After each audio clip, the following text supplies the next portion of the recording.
Good morning from here in Amsterdam, everybody. I want to welcome you all to the Analgesic Museum Conference. And to start, just to thank the speakers, the moderators, and you, the attendees, for joining us today. On last count, 157 people registered for this conference from around the world, including the United States, throughout the European Union, the UK, Australia, Canada, India, Japan, Oman, Singapore, and Turkey. I'm very grateful that you could all join us. I want to also thank our hosts, the University of California, Davis, the Clue Plus Research Institute and the Pulse Network at the Vrije University in Amsterdam, Tilburg University, the Institute of Advanced Studies at the University of Amsterdam, and University College London. I also want to acknowledge Kathy Hassels-Monning from True Blue Creative Healthcare Communications for her outreach efforts to support this conference. And finally, Bethany Bonilla, the project manager for the Analgesic Museum Conference. Bethany has been instrumental at every step in the planning process, and she is with us live today to help keep the conversation running smoothly, which may include friendly reminders to wrap up presentations if needed. So thank you very much, Bethany. A few technical points. As noted when you joined the webinar, today's conference is being recorded, and we will share a link to the recording when it's available for future viewing. If any technical questions or concerns arise, you can reach out directly to Bethany in the chat function. And if you look, she's also provided her email for you in the chat window. Please reserve the Q&A box, which you can find at the bottom of your screen on the Zoom control panel, to submit questions for today's presentations during the discussion periods. And a note on form of the presentation. We've decided to keep speaker introductions very brief. So just the individual's name and their professional titles, so that we can keep the time we have together focused on the content of the presentations and the discussions that will follow. However, we will paste the bios for each speaker into the chat for your review. And several of the presentations have been pre-recorded to accommodate time zone differences and life circumstances. So now a little bit about the intention of this conference, which is really to seed an interdisciplinary international network of scientists, museum and healthcare professionals, individuals living with pain, and artists committed to exploring the aesthetics and impact of museum engagement to reduce the burden of pain. The conference centers on 3 areas of interest: exhibition development, arts experiences and practices, and research and creative scholarship. We will have speakers from each of these areas of interest, followed by a moderated discussion for each area of interest. And then the final discussion at the end of the day will be open to all speakers and topics. So why pain and why art? Philosophers and humanists have long held that the arts are essential to health and well-being, but museums and art organizations have traditionally remained outside of the public health sector. And this social standing is likely, multifactorial, a consequence of the split between the 2 cultures of art and science that C.P. Snow, the famed English novelist and physical chemist, cautioned us about. The result of an art for art's sake view that wishes to divorce true art from any intended function or purpose, maybe a public that is hesitant or even derisive of the notion that institutions, many of which were originally designed to house privileged artifacts of the elite, or that currently house collections taken through colonialism and imperialism, can help to heal anything, just to name a few factors. Whatever the causes, the arts have stood largely outside of the public health sector, but in recent years, many important initiatives have evolved to examine and develop the intersection of art and health. In addition, a growing and brilliant cohort of global creatives and scholars have developed a substantial body of scientific literature in the 21st century that supports the role for the arts in promoting health, as well as preventing, managing, and treating illness across the lifespan and body politic. Our first two speakers, Christopher Bailey, Arts and Health Lead from the World Health Organization, and Melissa Menzer, Senior Program Analyst from the National Endowment for the Arts, will be sharing some of that research with us today. But one key finding from these major reviews of the arts and health literature as it relates to this conference is that there has been limited work done specifically around the topic of pain, and even less when it comes to how museums and art spaces can impact the lived experience of pain. And why should we devote creative, financial, and intellectual resources to considering how the arts can reduce the burden of pain in particular? To start, it's a major social challenge. Pain is the #1 reason why people seek medical care. According to several studies, chronic pain affects more than 30% of people worldwide. In the United States alone, it's estimated that 100 million Americans live with persistent pain. And for some perspective, that's more Americans than those with heart disease, cancer, and diabetes combined. And it costs in the United States approximately $600 billion a year in annual medical costs and lost productivity. And of course, this is to say nothing of the associated public health crisis of opioid use disorder. Moreover, for 50 years, pain has been understood to be a complex biopsychosocial phenomenon, but the social dimension of pain, which can be generally understood as the dynamic interplay between the individual experiencing pain and their environment, the environment in which that pain is experienced, has been inadequately studied and addressed. This is despite evidence that the sociality of pain is important. It is important because increases in social isolation and loneliness, for example, are associated with worsening pain intensity, distress, and disability. And it is important because individuals living with pain say so. Participation in social and family activities are among the most valued outcomes in chronic pain management.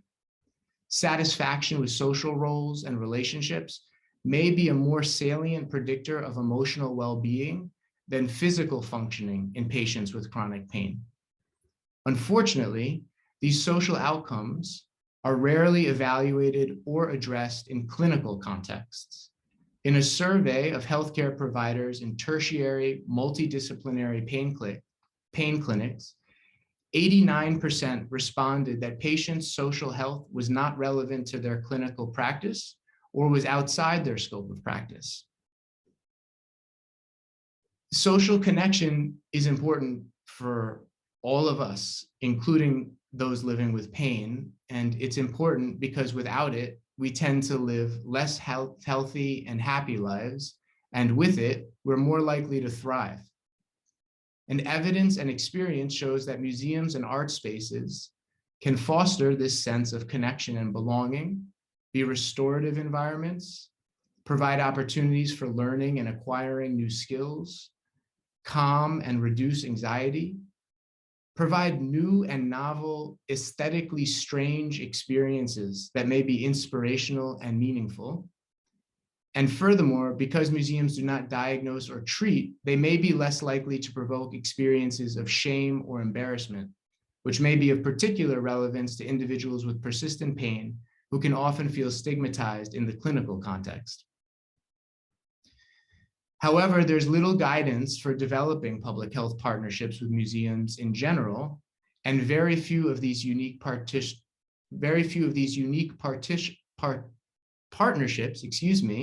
center pain. And so we've gathered for a conversation and an opportunity to build those partnerships, to explore how artists, museum and healthcare professionals, individuals living with pain, and scholars can support each other's work. There's one last question I'd like to contend with before we begin our presentations, and that is, what is pain?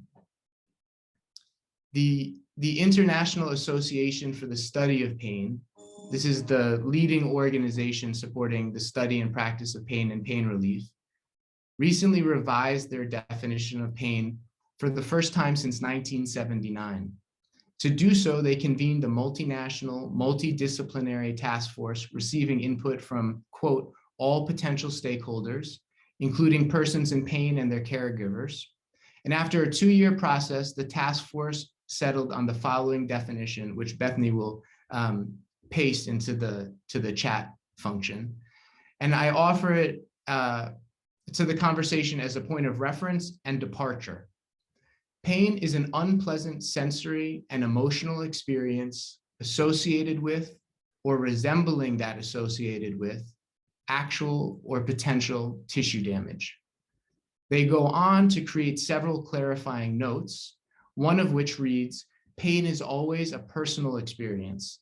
It is influenced to varying degrees by biological, psychological, and social factors.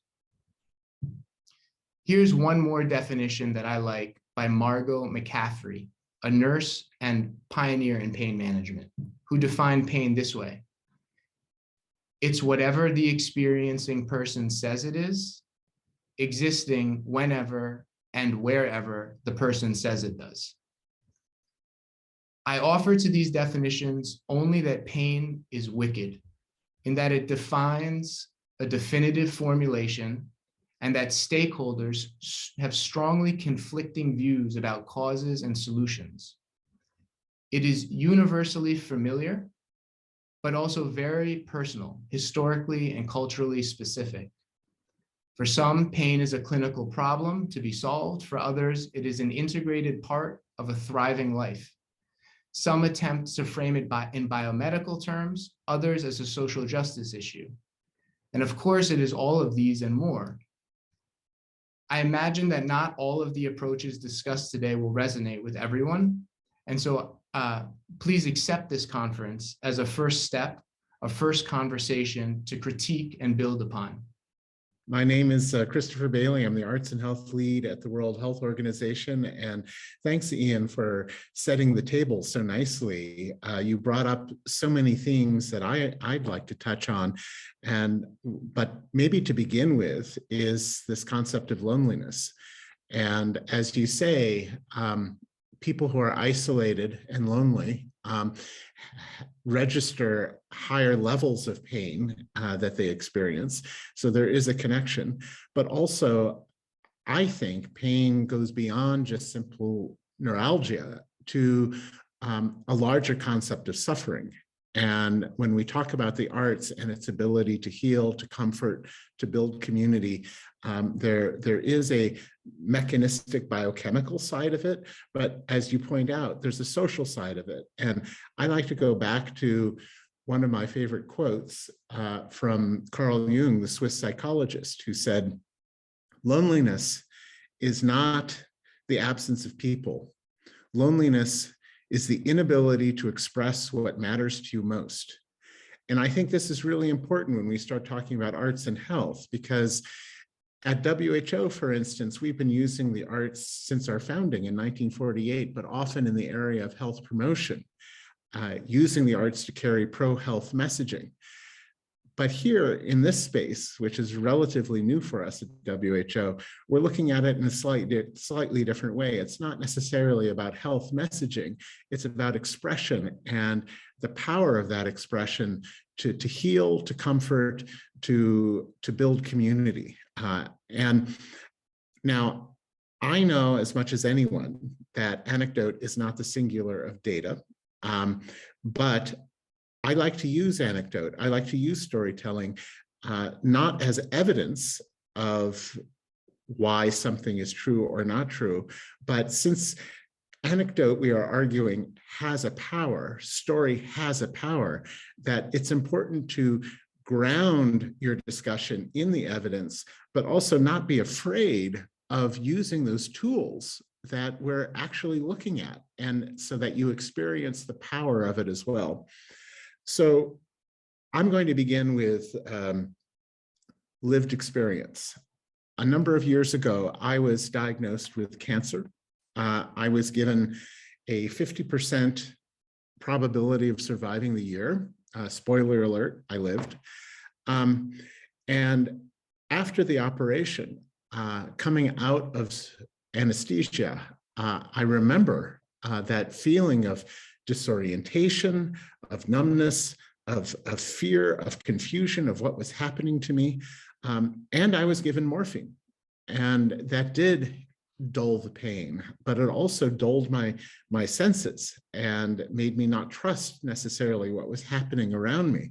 It was a particular kind of analgesia that was a godsend to the situation I found myself in post-op. But on the other hand, it also was incredibly frustrating because I wasn't in control of my senses. When I was told things about what was happening, I didn't quite grasp it. Later, when I was on full chemo and recovering at home, taking time off from work, I became increasingly frustrated because the pain of the chemo was on a day-to-day basis quite overwhelming. And with nothing else happening in my life, no work, that sort of thing, all I really had was the pain. And that was what I was experiencing most of the time. And it was a profound form of suffering. I didn't react well to the chemo. I got blisters on my feet. I couldn't walk. I had blisters on my hands. I couldn't hold things. I had blisters in my mouth. I couldn't speak. So what did I do? I did this foolish thing. I wrote a play on the AIDS epidemic and got it produced in New York. And on full chemo, I worked with actors on that stage to tell this story that I felt passionately about.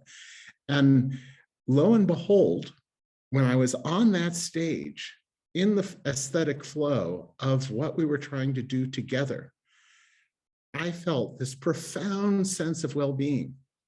I was not conscious of any pain. I could walk, I could move objects, I could speak eloquently, I felt an elation.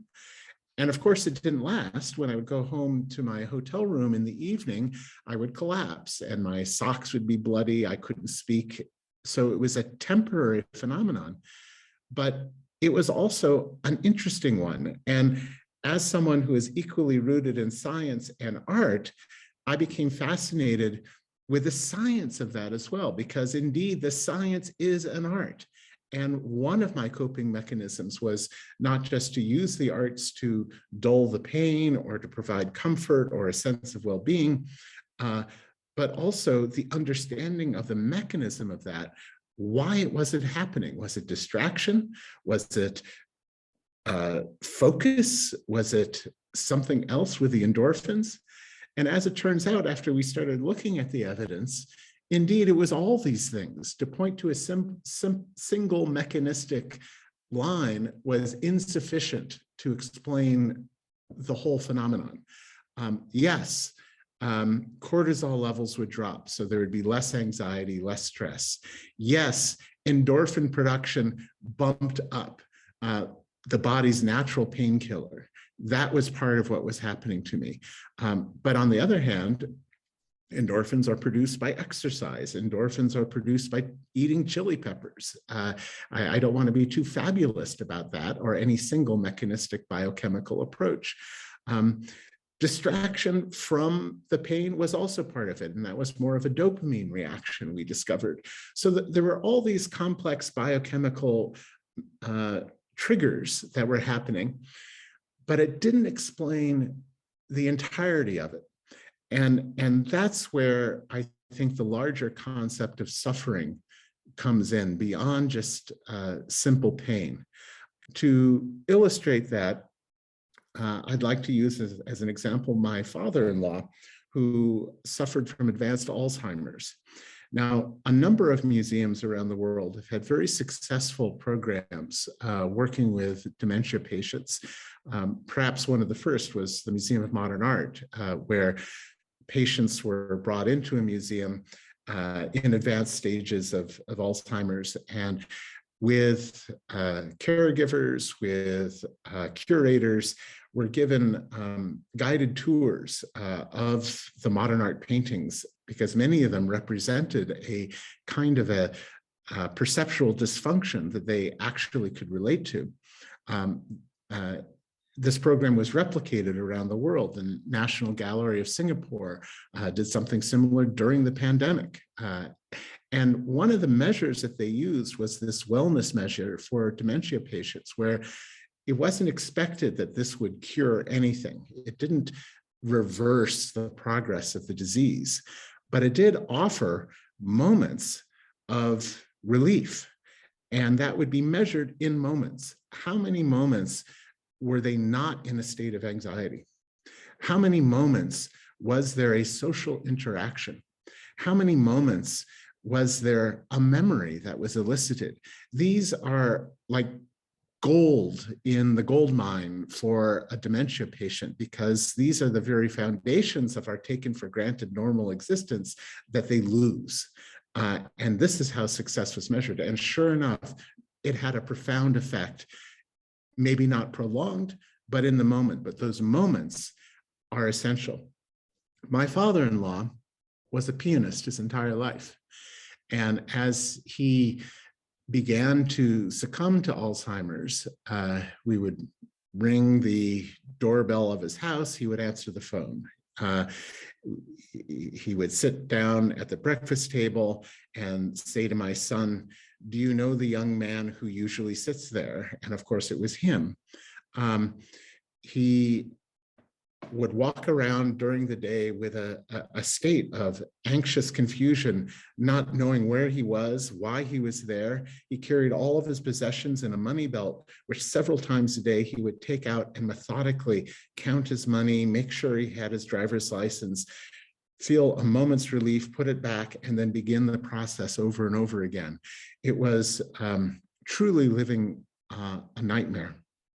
And yet, when he would approach the piano, sometimes he wouldn't recognize what a piano was. He would forget that he knew how to play. But once his hands were placed on the keys, the motor muscle memory began to take over, and he began to play, not perfectly, but fluently.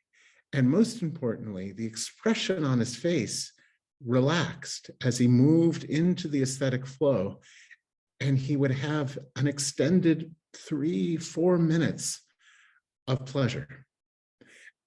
It was a profound moment.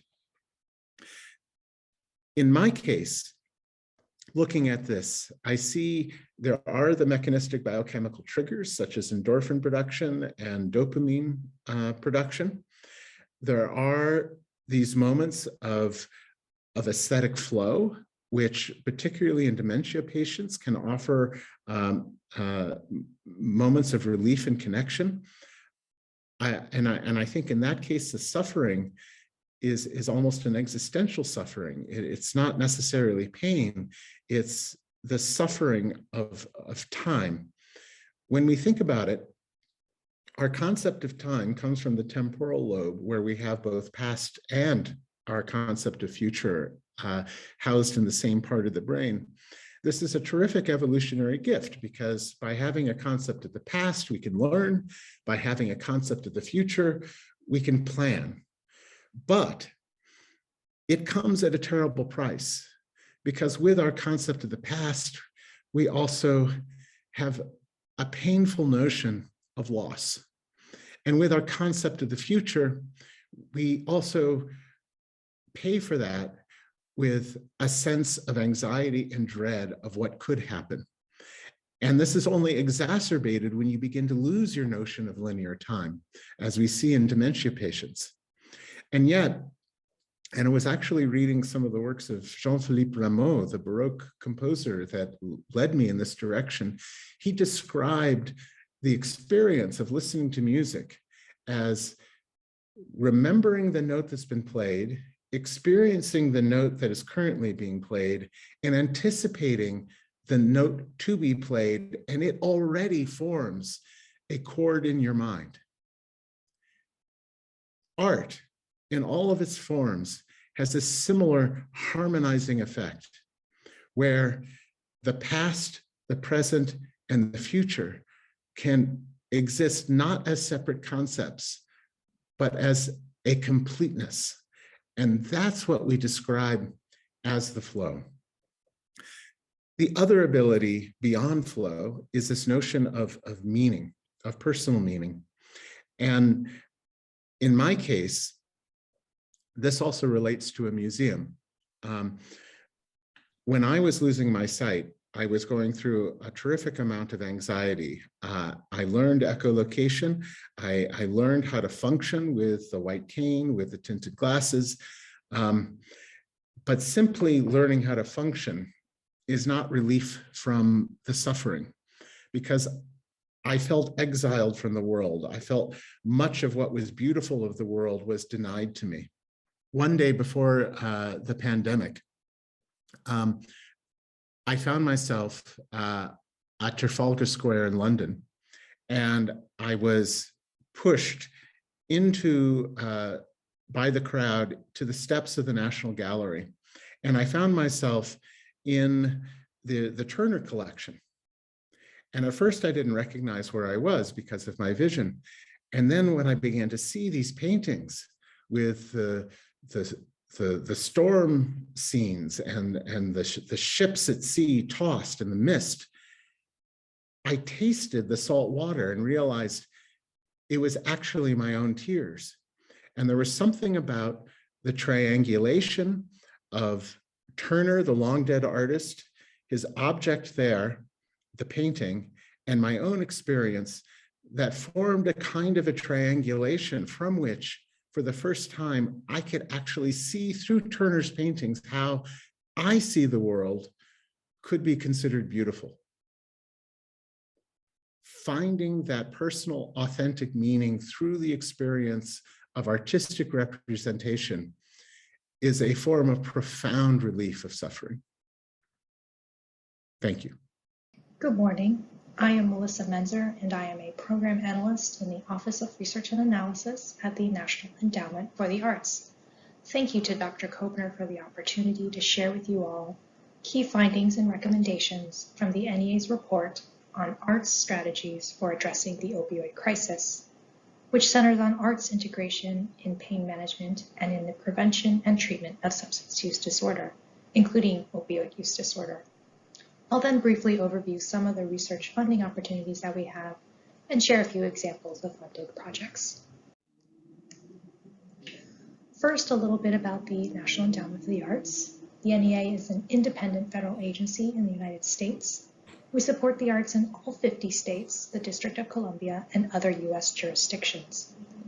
The NEA's primary activities include grant making for arts projects that support our mission and goals, and this includes research projects that promote knowledge and understanding about the value and the impact of the arts for individuals and communities.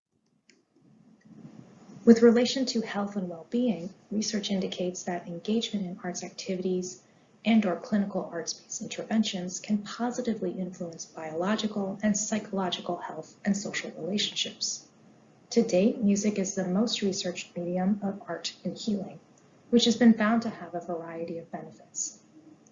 There is considerably less research, however, on the impacts that other art forms have on healing and health. And so it's energizing for us to be at this conference. And we look forward to learning about research, practice, and theory that are occurring in this space, as well as future directions for research. To frame the Arts and Opioids Research Report, the U.S. Department of Health and Human Services declared the opioid crisis a national public health emergency in October of 2017. Recent national estimates suggest that the annual cost of pain care exceeds the annual cost for heart disease, cancer, and diabetes combined. According to the 2015 National Survey on Drug Use and Health, 1 in 3 adults have used prescription opioids for pain in the United States. The NEA responded to the opioid crisis by commissioning a literature review and program scan that describes the evidence on the role of the arts in the management of pain and in the prevention and treatment of substance use disorders. Although this report was commissioned long before COVID-19 erupted, multiple news accounts have suggested an increase in opioid-related deaths due in part to isolation and lack of access to treatment during the pandemic. The report team conducted a literature review which included 116 articles based on specific inclusion criteria. The report included information on the quality of evidence, such as the type and quality of methodological design, and a detailed description of the methods can be found in the report itself. For the program scan, 8 programs were selected for inclusion in the report. I want to particularly stress here that the programs highlighted in the report, and particularly the program scan, were chosen to offer a range of evidence-based arts interventions, and that the report team did not review or assess the type of quality of the supporting methodological designs or review the programs in this scan against any evidence-based standards. Some key findings from the literature include that 88% of the articles featured a music-based intervention. Music listening was shown to reduce post-operative pain, chronic pain, and the need to take pain medication. Music was also shown to improve readiness and motivation for substance use disorder treatment and to reduce cravings. Very few articles included art forms other than music, and more research is very much needed in this space. Turning to the program scan results, 4 of the 8 programs highlighted in the report focused on pain management outcomes, and I'll discuss those 4 here. 3 of the 4 programs offer non-therapy arts activity components, such as viewing visual art or listening to music performances in group or community settings. And 3 of the programs implement music or visual arts therapies delivered by certified therapists as their primary intervention or interventions. All 4 programs reported positive findings related to pain reduction, with significant findings emerging for 2 of the 4 programs. 2 music therapy programs reported outcomes on mental health symptoms such as anxiety, stress, and depression. And 3 assessed the influence of arts activities on outcomes related to participants' sense of community, including reduced feelings of isolation. The key takeaway for the program scan is that some arts programs addressing pain management may prevent or reduce the need for prescribed opioids. And more details on the programs in the program scan can be found in the report itself. In the report, we outline a number of areas for future research, and here are a few as they relate to pain management. Additional research is needed on the impact of arts-based interventions in settings other than hospitals, on art forms other than music, and on the social aspects of pain management. Future studies should also examine arts-based interventions compared with and combined with standard care, such as pain medication, and other non-pharmacological treatments, such as acupuncture and massage therapy. With some of these future directions for research in mind, I wanted to take the final couple minutes of my presentation to briefly overview some of the funding opportunities that the National Endowment for the Arts has, and to share some examples of funded projects. We have 2 funding opportunities for research. There's Research Grants in the Arts, which funds discrete research studies that investigate the value and or impact of the arts for individuals and communities. And we have the NEA Research Labs program, which funds transdisciplinary research teams grounded in the social and behavioral sciences, yielding empirical insights about the arts for the benefit of the arts and non-art sectors alike. NEA Research Labs are intended to serve as hubs or centers of excellence, and thus are required to develop a research agenda, conduct a keystone study and other studies, produce research reports, and disseminate products, data, tools, or services for the public, researchers, and practitioners. Beyond research grant opportunities, we have a couple of other grant programs that are for arts programming and engagement projects. These programs are Grants for Arts Projects, which is our flagship funding stream, Challenge America, which is for small or mid-sized organizations to reach underserved populations, and Our Town for creative placemaking projects. Something to be aware of here is that most of our programs require the applicant to be a US-based organization and either a nonprofit organization, a unit of state or local government, or a federally recognized tribe or tribal community. This may include universities and colleges. Additional eligibility requirements and other details, including instructions on how to apply, can be found on our website. Here are a few examples of relevant research projects that we have supported in the past.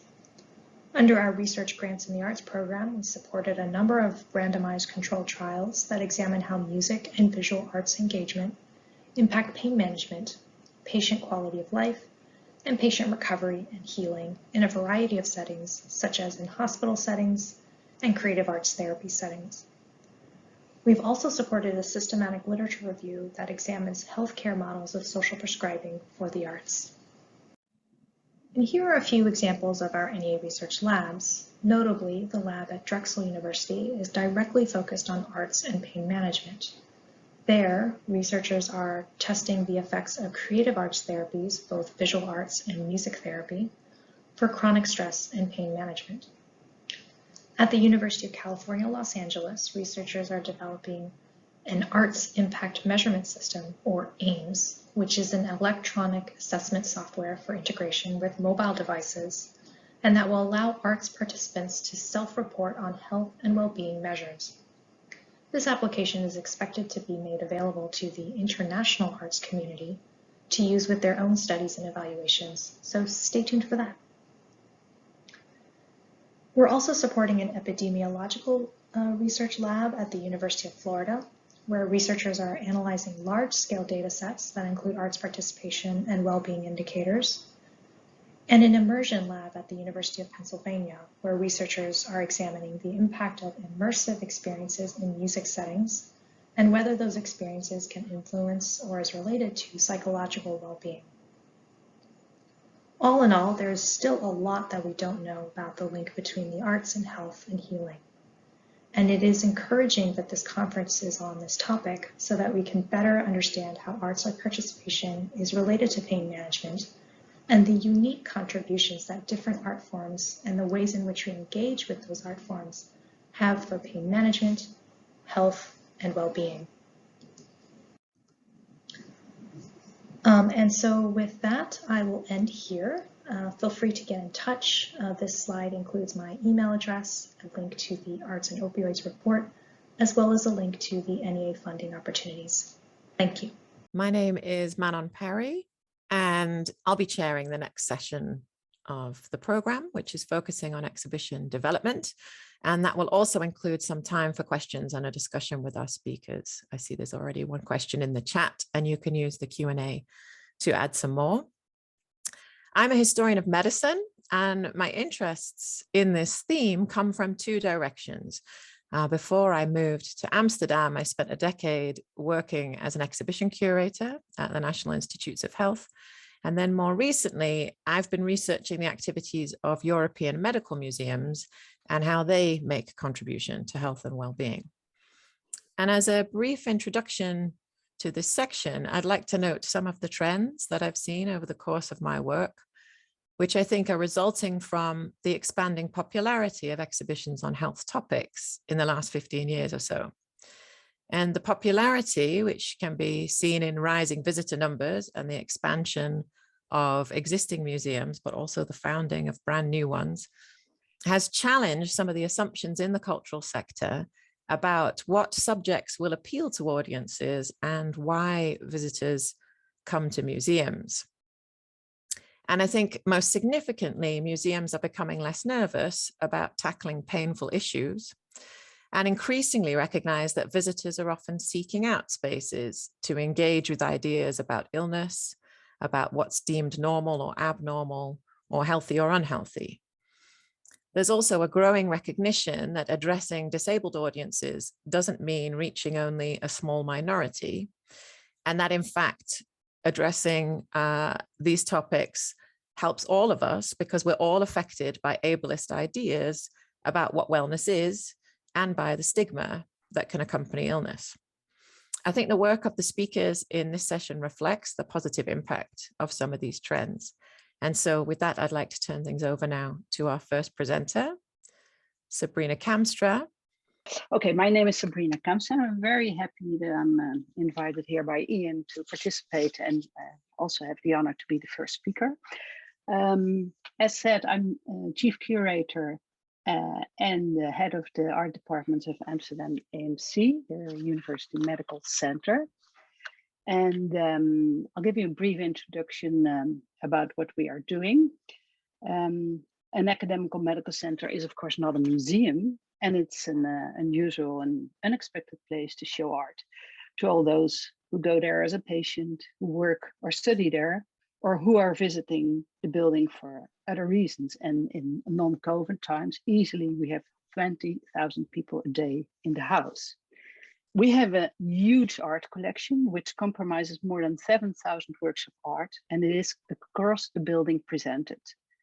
Getting a clear overview of the collection is quite a challenge, as the collection is displayed throughout a vast complex covering about 70 kilometers of corridors and public spaces. So I'll walk you through it in a quick little tour. Next slide, please. Why art in hospital?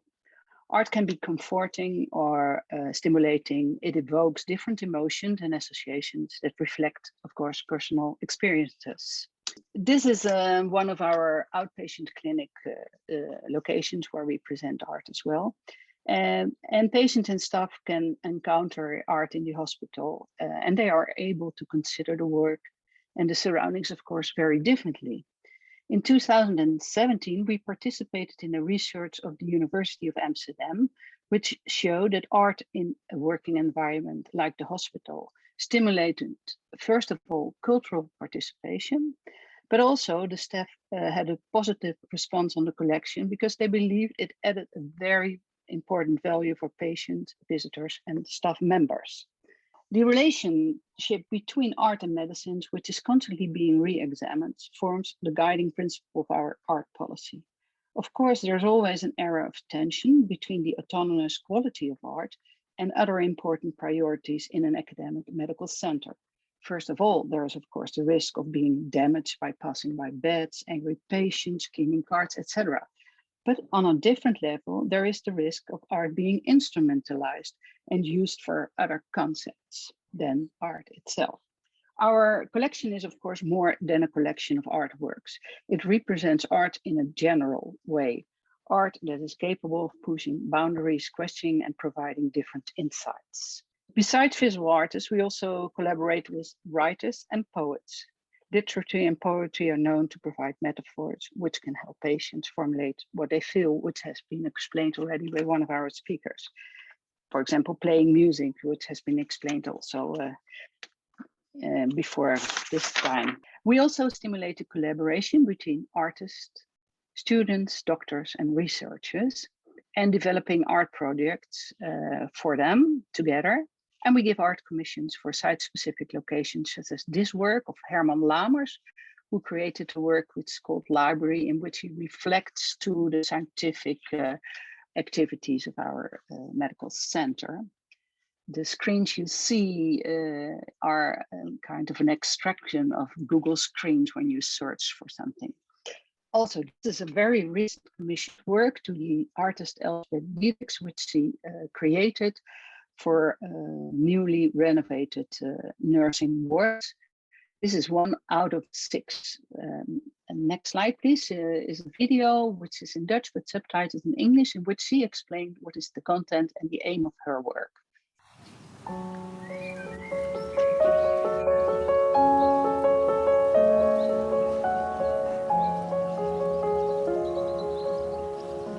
Ik ben Elspeth Dietrich, ik ben kunstenaar en ik werk veel met planten. Ik wilde bloemen fotograferen die ook een medicinale werking hebben. En wat mij zo spannend leek is om juist die planten te fotograferen waarvan nog steeds bestanddelen worden gebruikt in medicijnen. Zodat je ook schoonheid als een geneeskrachtige werking kunt zien, maar ook het bestanddeel. Ik denk dat het heel geweldig is dat het werk in een ziekenhuis te zien is. Ik denk als je het niet lekker voelt, wil je gewoon heel graag buiten in de tuin zitten. En met dit werk zit je er gewoon heel dicht op en in.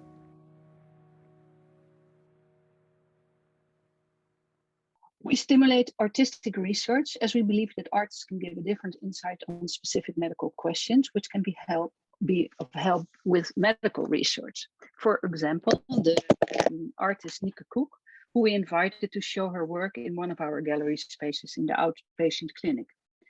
She created works of art which makes it easier for patients to talk about their pain.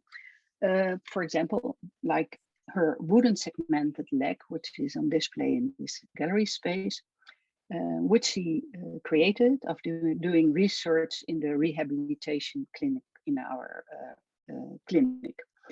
And she's always around her works, and at a certain moment she saw 3 people in front of this work, and they were talking to each other, using the work of art by pointing out parts of their legs to explain each other what kind of chronic pain they feel.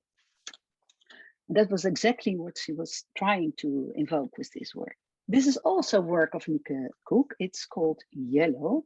It consists of 5 life-size faces, and each face pronounced the syllable of the word yellow. During a show of this work in a gallery space, it had provoked mirror movements by visitors. By observing this reaction, she thought and hoped that yellow could also stimulate people with speech and movement problems. For that reason, she approached us and she asked if she could display the work in our outdoor rehabilitation clinic. We have a very open-minded professor in this department, and he was welcoming her and allowed her to put up the work. And there she spent lots of time with the patients. She observed the patients, but she also asked them about their experience of this specific work. What does it evoke? What possibilities do they see?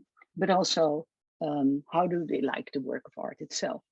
And the outcome was surprising, because the patients didn't react like the visitors in the gallery space who were mirroring the syllables, but instead of that, they recognized their level of pain in the expression of the 5 faces. And they really started to say, okay, I'm at level 2, I'm at level 5. And when they came weeks later, they say, okay, my stress level and my pain level is high and low. And they used the work of art to express this. And it also stimulated them to move around the work, which is of course a very important part of the rehabilitation clinic. As a result of this small art project we put up here, the scientists from this department want to do really more research on the influence of art and pain and movement. So this is a very, last slide please, very short introduction about our collection and some specific artworks which are evoking reactions of the patients. Thank you very much, and I'm open for questions afterwards. Thank you for sharing, and sorry that my presentation was a little bumpy, but I hope you at least could see the images well. That's great, Sabrina. Thank you very much. We'll hold questions until after the end of this section, so please add your questions to the Q&A for our presenters, and we'll gather them all for the discussion in the end. Right now, though, I'd like to shift to our second speaker, Jasminko Halilovic. So, hi everyone. My name is Jasminko Halilovic. I'm founder and managing director of the War Childhood Museum. The War Childhood Museum is a relatively small museum still, based in Sarajevo, Bosnia and Herzegovina. The whole project started 12 years ago. In 2010, I started a book project, a small research project aiming to collect memories and recollections from people who were children during the Bosnian War in 1990s. I was also part of this generation, and it was important for me to give the voice to people of my generation. Why this was important? Because after the war in Bosnia, we had hundreds of different projects about the war, but not many of them from children's perspectives. There were hundreds of books, hundreds of films from perspective of politicians, perspective of journalists, perspective of soldiers, but not so much from children's perspective. So I thought there is this gap in documentation and presentation of conflict, and I decided to pursue this book project. The concept of the book was a mosaic of short recollections from hundreds of people, actually more than 1,000 people. I asked them, what is the war childhood for you? But I limited their answers only to 160 characters, so like tweets or text messages. And after collecting after collecting more than 1,000 of these memories, I started editing the book. But there was something interesting what happened in this process. And this was during the communication with contributors. Some of them started sharing some other things with me. And I noticed that they have a tendency to connect their memories with certain physical objects, personal belongings, which they still preserved from the war. And that's actually when the idea for the War Childhood Museum was born. I started thinking how it would be great to have a physical space where all of these objects, personal objects and belongings, would be preserved, and these stories connected to them would be told on a more sustainable basis than the book can do, because the book project was limited in many ways. It was short-term project. It was the space for the stories was limited, particularly because I opted for this very short formats. So after the book was published and it was received by the whole generation as kind of ultimate testament to our experience, I moved to the next project stage, and it was creation of the collection, development of the collection for the future museum. We started collecting these personal belongings and objects. We started filming video testimonies. I formed a multidisciplinary team which helped me to develop this methodology, and we started creating the collection for the future museum.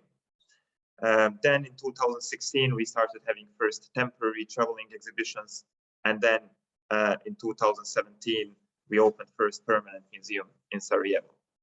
Soon afterwards, the War Childhood Museum received a couple of different awards, including the Council of Europe Museum Prize, which is the longest running museum award in Europe. This recognition enabled us to expand our work internationally. We started doing first projects in other conflict and post-conflict countries. All of this resulted with our collection growing to become a very diverse collection, including more than 5,000 objects from more than 15 different armed conflicts. Today, we have 4 international offices, Sarajevo, Bosnia and Herzegovina, of course, where we were founded, also Kiev, Ukraine, The Hague, Netherlands, and New York City. The museum grew from a small grassroots project into a large global community, which brings together all of those whose childhoods have been affected by war. So this is to illustrate how our work looks like. So it's the first part of the process is research and documentation. We keep collecting and documenting the personal objects and belongings and testimonies of those whose childhoods have been affected by any armed conflict. This doesn't have to be directly affected. It can be indirectly affected. Think of, for example, the community of children of war veterans in the United States. Their childhoods have been affected by distant armed conflicts which they did not witness themselves, but they affected their families and consequently their childhoods. And then exhibitions, creating meaningful exhibitions using the materials which we collected during the research and documentation stage. And then there is the third pillar of our activities, which is education. We work with thousands of children a year. We work with hundreds of schools delivering our peace education programs using the materials we collected. Innovation, we use technology.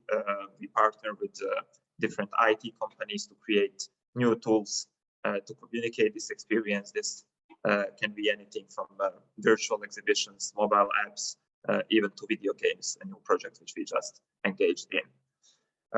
We try to, of course, measure our impact, and I will talk a bit more about this later. Since the founding stage of the War Childhood Museum, we started noticing that participation in our project can have a healing effect for participants. And when I say this, I mean mostly in the field of, in the sphere of mental health. Of course, being a child during the war, or being a child whose childhood has been affected by war, often carries a lot of traumatic experiences with itself. And as we worked in different contexts, both in the current conflict situations like Ukraine, or former conflicts like post-conflict societies like Bosnia, we were able to notice different consequences, and to track different levels of trauma among our participants. The process of giving a personal object to the museum collection is not a mere act of donation of objects. This is a long-term connection which is developed between people and museum. And this then transcends to the interactions with visitors. So first, someone learns about the existence of the War Childhood Museum, and then they start thinking about contributing with their personal object to the collection. And then, for example, in Bosnia and Herzegovina, war ended 20 years ago. So where are these objects? How connected and attached we are to these objects? Sometimes this demands long discussions within family. Are we ready as family to donate this object? And then it's deciding which exactly object you would donate, and then it's interaction with museum staff, and then it's participating in how your object will be presented to audiences, in what kind of story would be told through the object. And then it's maybe filming video testimony for our archive, and then it's filling some other questionnaires. So it's a process that usually takes a couple of weeks, and 5 to 10 different interactions and meetings. And then once you donated your object and it eventually gets exhibited, then our participants bring their friends to the museum to see the object. They bring their family members, they bring their children today.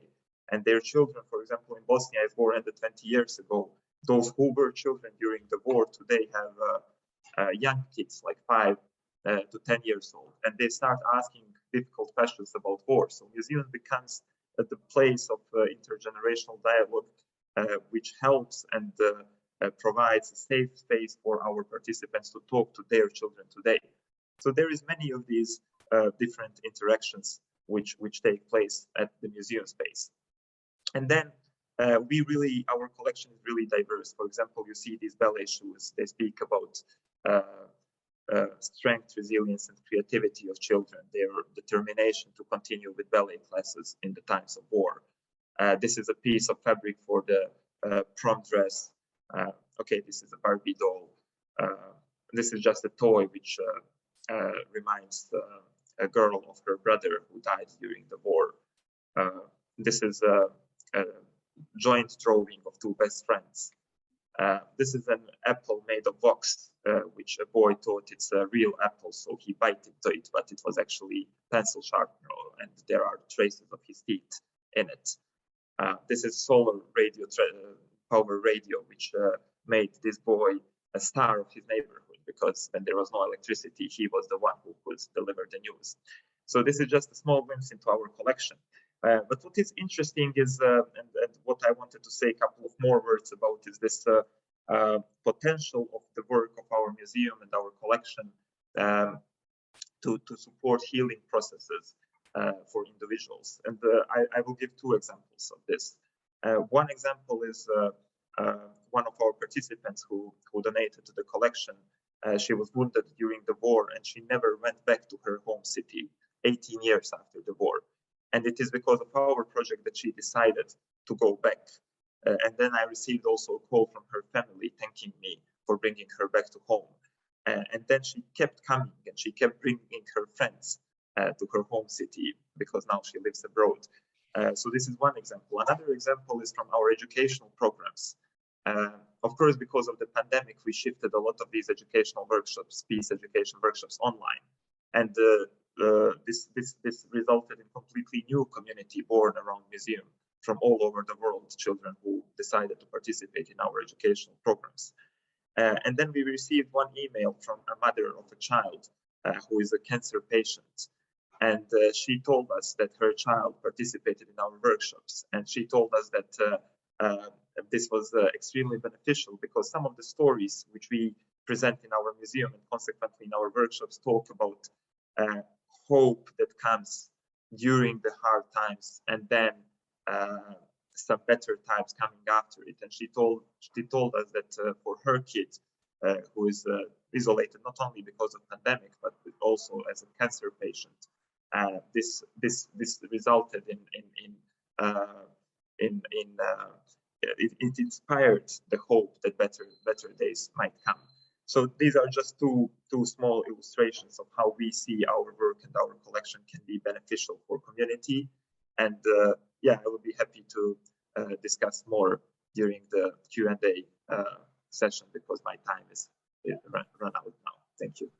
Thank you very much, Jasminko. There's some very powerful examples there. And I think a connection between both of those presentations is the interactions and the relationships around the art and the object. And so it's much more than just the item itself, but everything that's going on in the process of gathering those collections and presenting them to the public and engaging with audiences.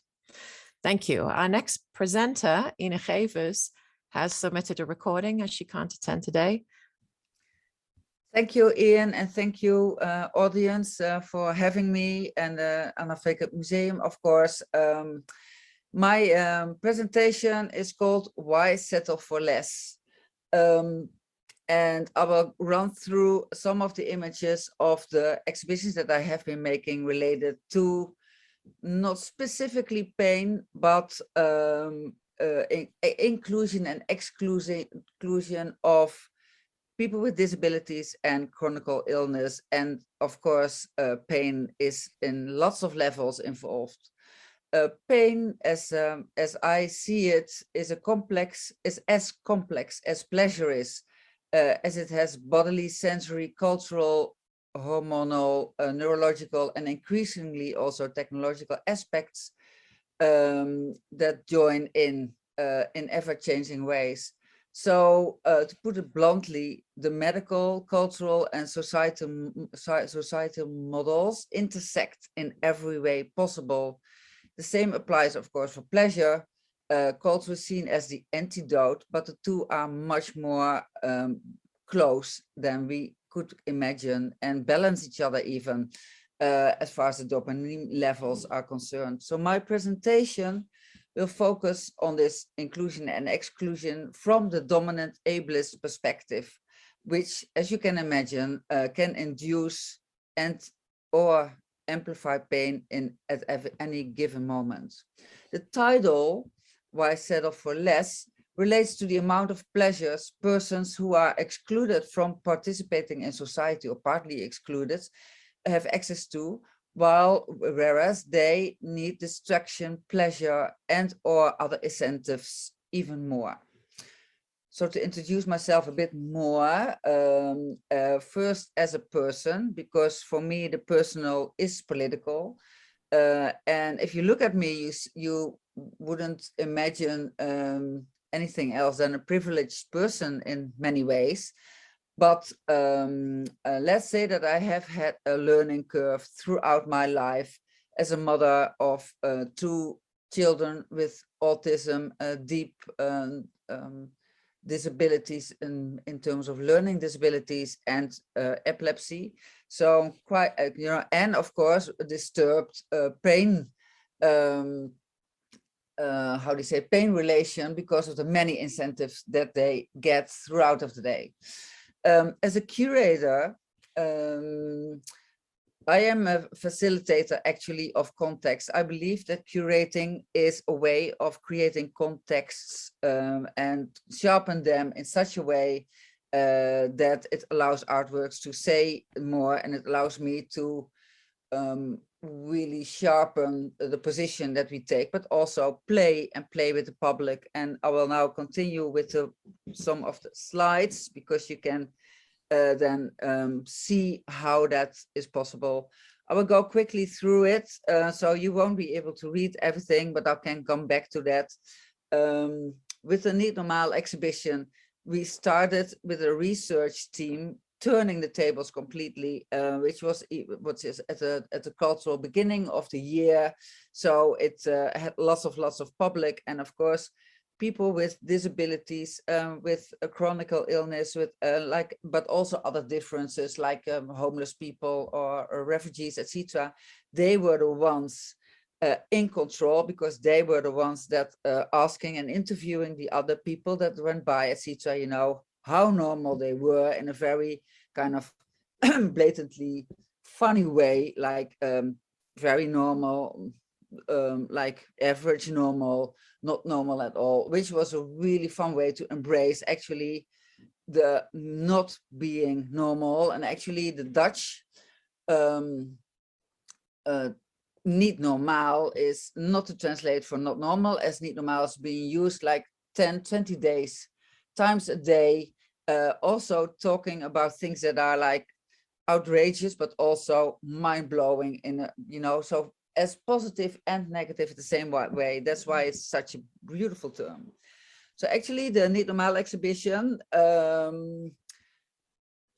already from the beginning showed people that of course they came in from an ableist, you know, using this ableist position, because that is what most people do, seeing themselves as normal and as standard, and turning those tables around like from the very beginning, because there is no such person as natural or normal, as we from birth on, you know, need vaccinations, need pills, need all kinds of stuff to keep ourselves healthy, more or less. And then I don't even talk about all the other stuff that we do to ourselves, like neurologically or physically, or how we look like, you know, to so there is no such position, such dualist position in the terms of able versus disable.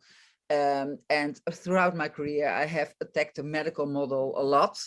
That kind of, you know, is strict in sense of like either you're whole or you're broken. And of course, it's much more complicated than that. So the social model, actually allowing persons who are excluded to participate on the same level is very, very important. The Niet Normaal exhibition had lots of response, but also in terms of, you know, that we had demonstrations and you know, even questions for the government, because the NS, the railways, Dutch railways, refused to show the posters of this Mark Quinn Stuart Penn sculpture. I have to go much more quick because I had a bit of an entrance in the beginning. So yes, naturally, I'll just show you this one, because all the exhibitions, what I do with the exhibition is is use topics that are central, but not necessarily immediately like focus on people with disabilities or chronic illnesses, as I don't want to label them. So what I do is create or like make exhibitions that turn to the urgent matter. So yes, Natalie was all about our environment, and then getting diversity in via the flanks. That's so important, because it allows people to be more than only disabled or you know, having chronic pain, whatever. So the people that you saw here with Maxima, who opened the Princess Maxima, then who opened the show, work together in these co-creation works that you see here. I have to go quicker because I'm already like a few minutes left. Hacking Habitat was another one show that actually is certainly in the year before. We work together, we collaborate with many people, whether, you know, disabilities, neurologically different, ex-prisoners, refugees, etc. And of course, you know, having big works like the William Kentridge here, that also is very, very inclusive in terms of, you know, the people that are involved. Same as with Melanie Bonayo, Progress versus Regress, which was actually about a lot also about age discrimination. The Robot Love exhibition was very important in the sense that it really allowed me to enter it through the flanks. So we had here the famous Vincent Bijlo having a caressing by a robot, which was part of our Robot Love Academy. We created our own robots, which are, as you can see, the middle one is a robot. It was created by the sisters Ella Raven. Is not at all beautiful or happy, etc., but, you know, like sad because she's about to lose. She knows that she's the only one surviving here. And of course, you know, yeah, here this is a beautiful picture in how we did that, because we had visitors in the show that actually never even had seen persons with disability, especially not with so many gadgets as you see here. And I found out really so funny, and I think there's still a world to learn in terms of inclusion and exclusion. The Impossible Body show was, of course, completely about that. It was about cyborgs, you know, which is people half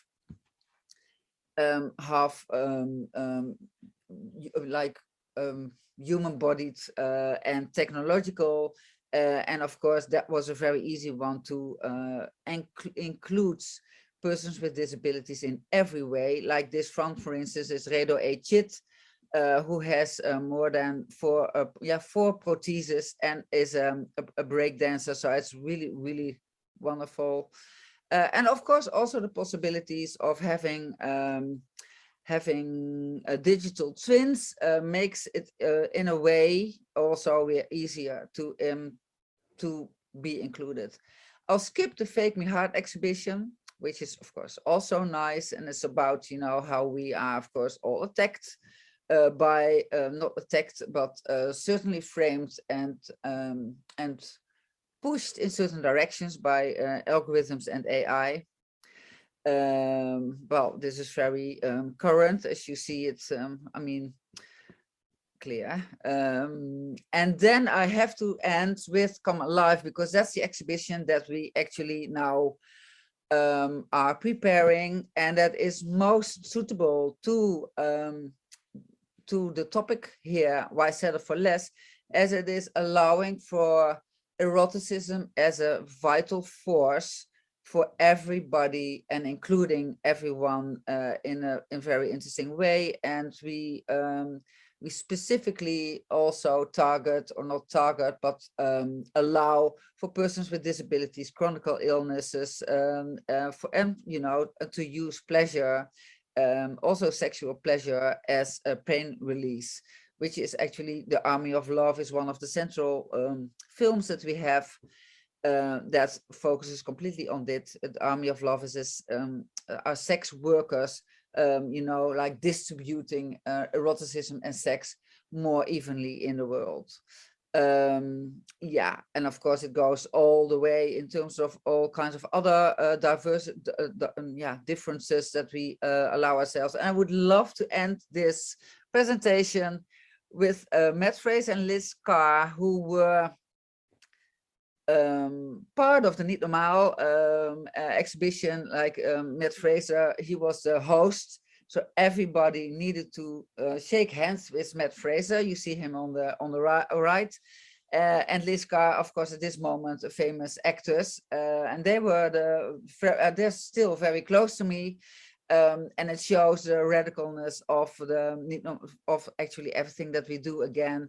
And if there is a chance to see that later, I would definitely go and click on the little link here to see an interview with Matt and Liz that and again clarify how important it is to have a more inclusive and playful society, because actually, and that's my last sentence, we really make a mistake in thinking that people with disabilities or chronic illness are a minority. They are actually a majority, because, and certainly with the age that we all, you know, how old we all will become. Doing a better job, all of us, is actually doing ourselves a favor. Great, thank you. I think it's important to move swiftly into questions, so we have a bit of time for discussion. And maybe the first one we can pick up from Tamara van Kessel here in Amsterdam also addresses some of the same issues that Inegeva has just raised. It's a question for Christopher Bailey about the connection between pain relief and existential pain. And the idea that art could help to deepen human connection between people suffering pain and other people, and as a way to then reduce stigma and isolation. So could museums highlight connections between two groups, and the same with Ina's argument about disability and inability, break down the kind of discourses of division between those two groups? I'll turn to Christopher first, please. Yeah. Since we're talking about disability, I have great problems with these screen-based communication devices where the little toggles are and all that.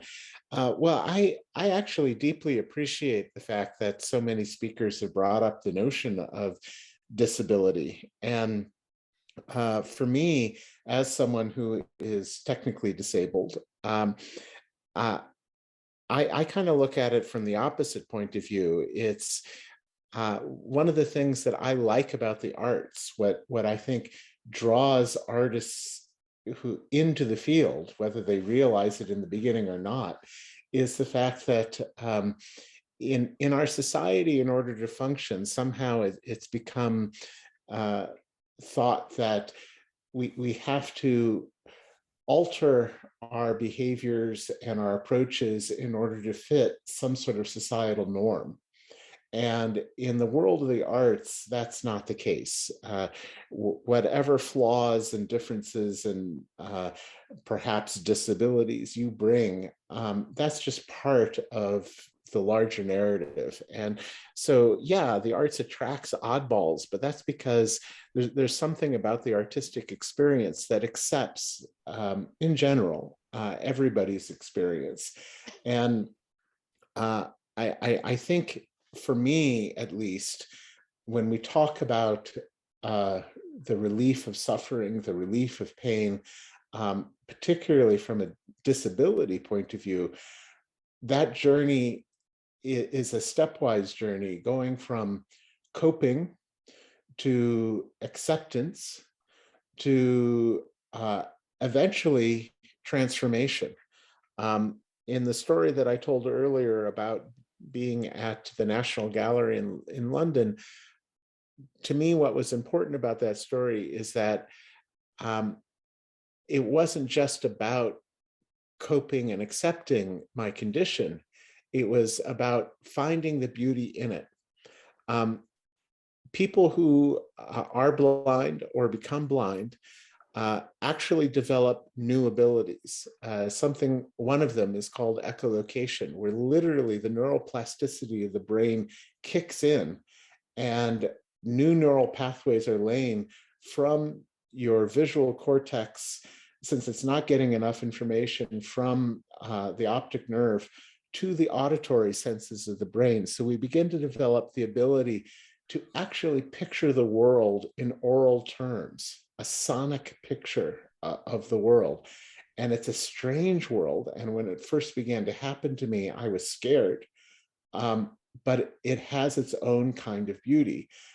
The result is that people with low vision or no vision have a kind of a perception that so-called normal people don't have. And it's not better, it's not worse, it's just different. So for me, when I hear a piece of music now, it is no longer tone and volume and rhythm and lyrics or mood. It is literally sound passing through the objects around me, giving me a palpable sense of connection and orientation, the sound, the music itself creates the world around me. And that's a profound difference of experience and a great relief. Because of that connection, I no longer feel excluded from the world. I feel in some ways a deeper connection, and the darkness around me is not something to be afraid of, but an opportunity for profound reflection and contemplation, free from the distraction of visual noise. Thank you. Maybe picking up on the that idea of the function of the art form, the second question for Jasminko is about the objects and interacting with them. This comes from Miyuki Kirkhoff, who asks, Jasminko, do you also use object handling as a technique to facilitate healing or to start dialogues? So do the visitors get to touch the objects and interact with them? The visitors do not get to touch the objects, but we do produce the replicas of the objects, which are then used in the workshops and guided visits for people with visual impairments, for example. So to make the collection more accessible, and this is a well-known technique in museums. Of course, there are other things which we also do for accessibility, and we are very devoted to work with different groups of disabled people and associations that brings them together. And we also hope that in this sense of giving them a feeling that, because many of them also share this experience we deal with, and by giving them a feeling of belonging to this greater community, we hope this can be beneficial for them. Thank you. And we just have time, I think, for one more question, because we need to stop at 11 to have a quick break before we move on. But Sabrina, you mentioned the value of a very sympathetic or enthusiastic health professional who has been part of the project. And I just wondered if you could comment on whether you've encountered any opposition and how crucial those kinds of individual support for these kinds of projects are. That's very crucial. It's one by one. You have to gain the trust of the scientists, because we are so living in the medical world in evidence-based way of doing research. So the criteria we use for art are not fitting for the normally research which have been done in our academic medical center. And that's where two languages do not come together. But of course, there are many professors and doctors who are very engaged with art, specifically music, I have found out, but also visible art and literature and performing art. So it's also a matter of communication and try to let the works of art speak their own language. And as soon as people understand that it speaks its own language, they will be open for it. And if they see that the patients are reacting positive on it, they also will be curious. Why do they can easily attach to the works of art and react differently.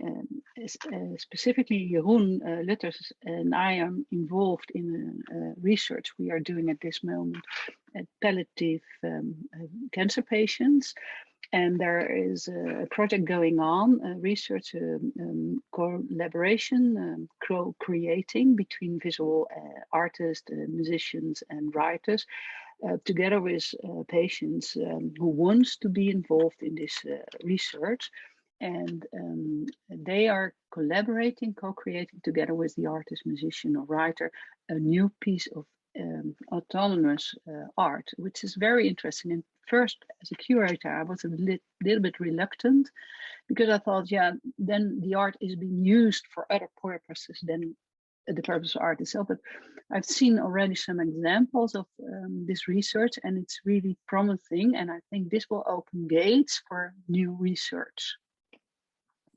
That's great. And we're going to hear from Jeroen in the next section a bit more about that. But I think it does show the importance of learning by doing, right? That doing smaller projects so that you can build the kinds of enthusiasm and demonstrate the impact of the work is very valuable. I think we should conclude now to allow a 5-minute break. So I'd just like to thank all of our speakers so far. I know the conversations will continue. So if you keep adding your questions in the discussion, and we can kind of add into them as we go on later in the morning. But thank you very much to everybody. My name is Jenny Slatman.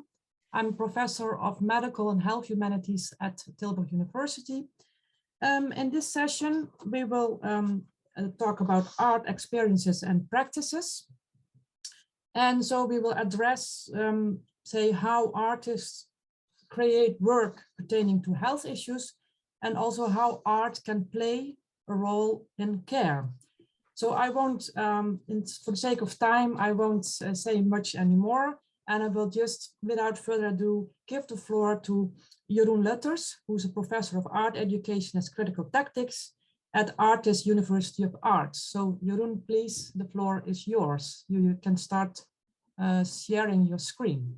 Hello, I'm Jeroen Lutters, as you said, and Sabrina already mentioned, and Manon also, about a project we're doing at the Amsterdam UMC about art and palliative care, and especially a method called art-based learning and in palliative care, which has a lot of opportunities, maybe also for pain management, although it is at this stage of the process not explicitly a project based on pain management, but there can be a transfer to it. So first, let me try to explain what art-based learning is in a few minutes. It's a specific method in trying to learn from the arts, and it is based on a kind of post-structuralist way of thinking that, in fact, the reception part of art is very important. So the spectator in the process of looking through art or hearing the art is in fact also a creator of the art. That's very basic in the method we use. So where normally when you enter a museum, you start with looking at the artwork and listening to what art wants to say to you. In this method, it's very important that you start by your own question. So the question, the storyteller is not the artwork in the first place, but the storyteller is the one who's looking at the artwork in the first place.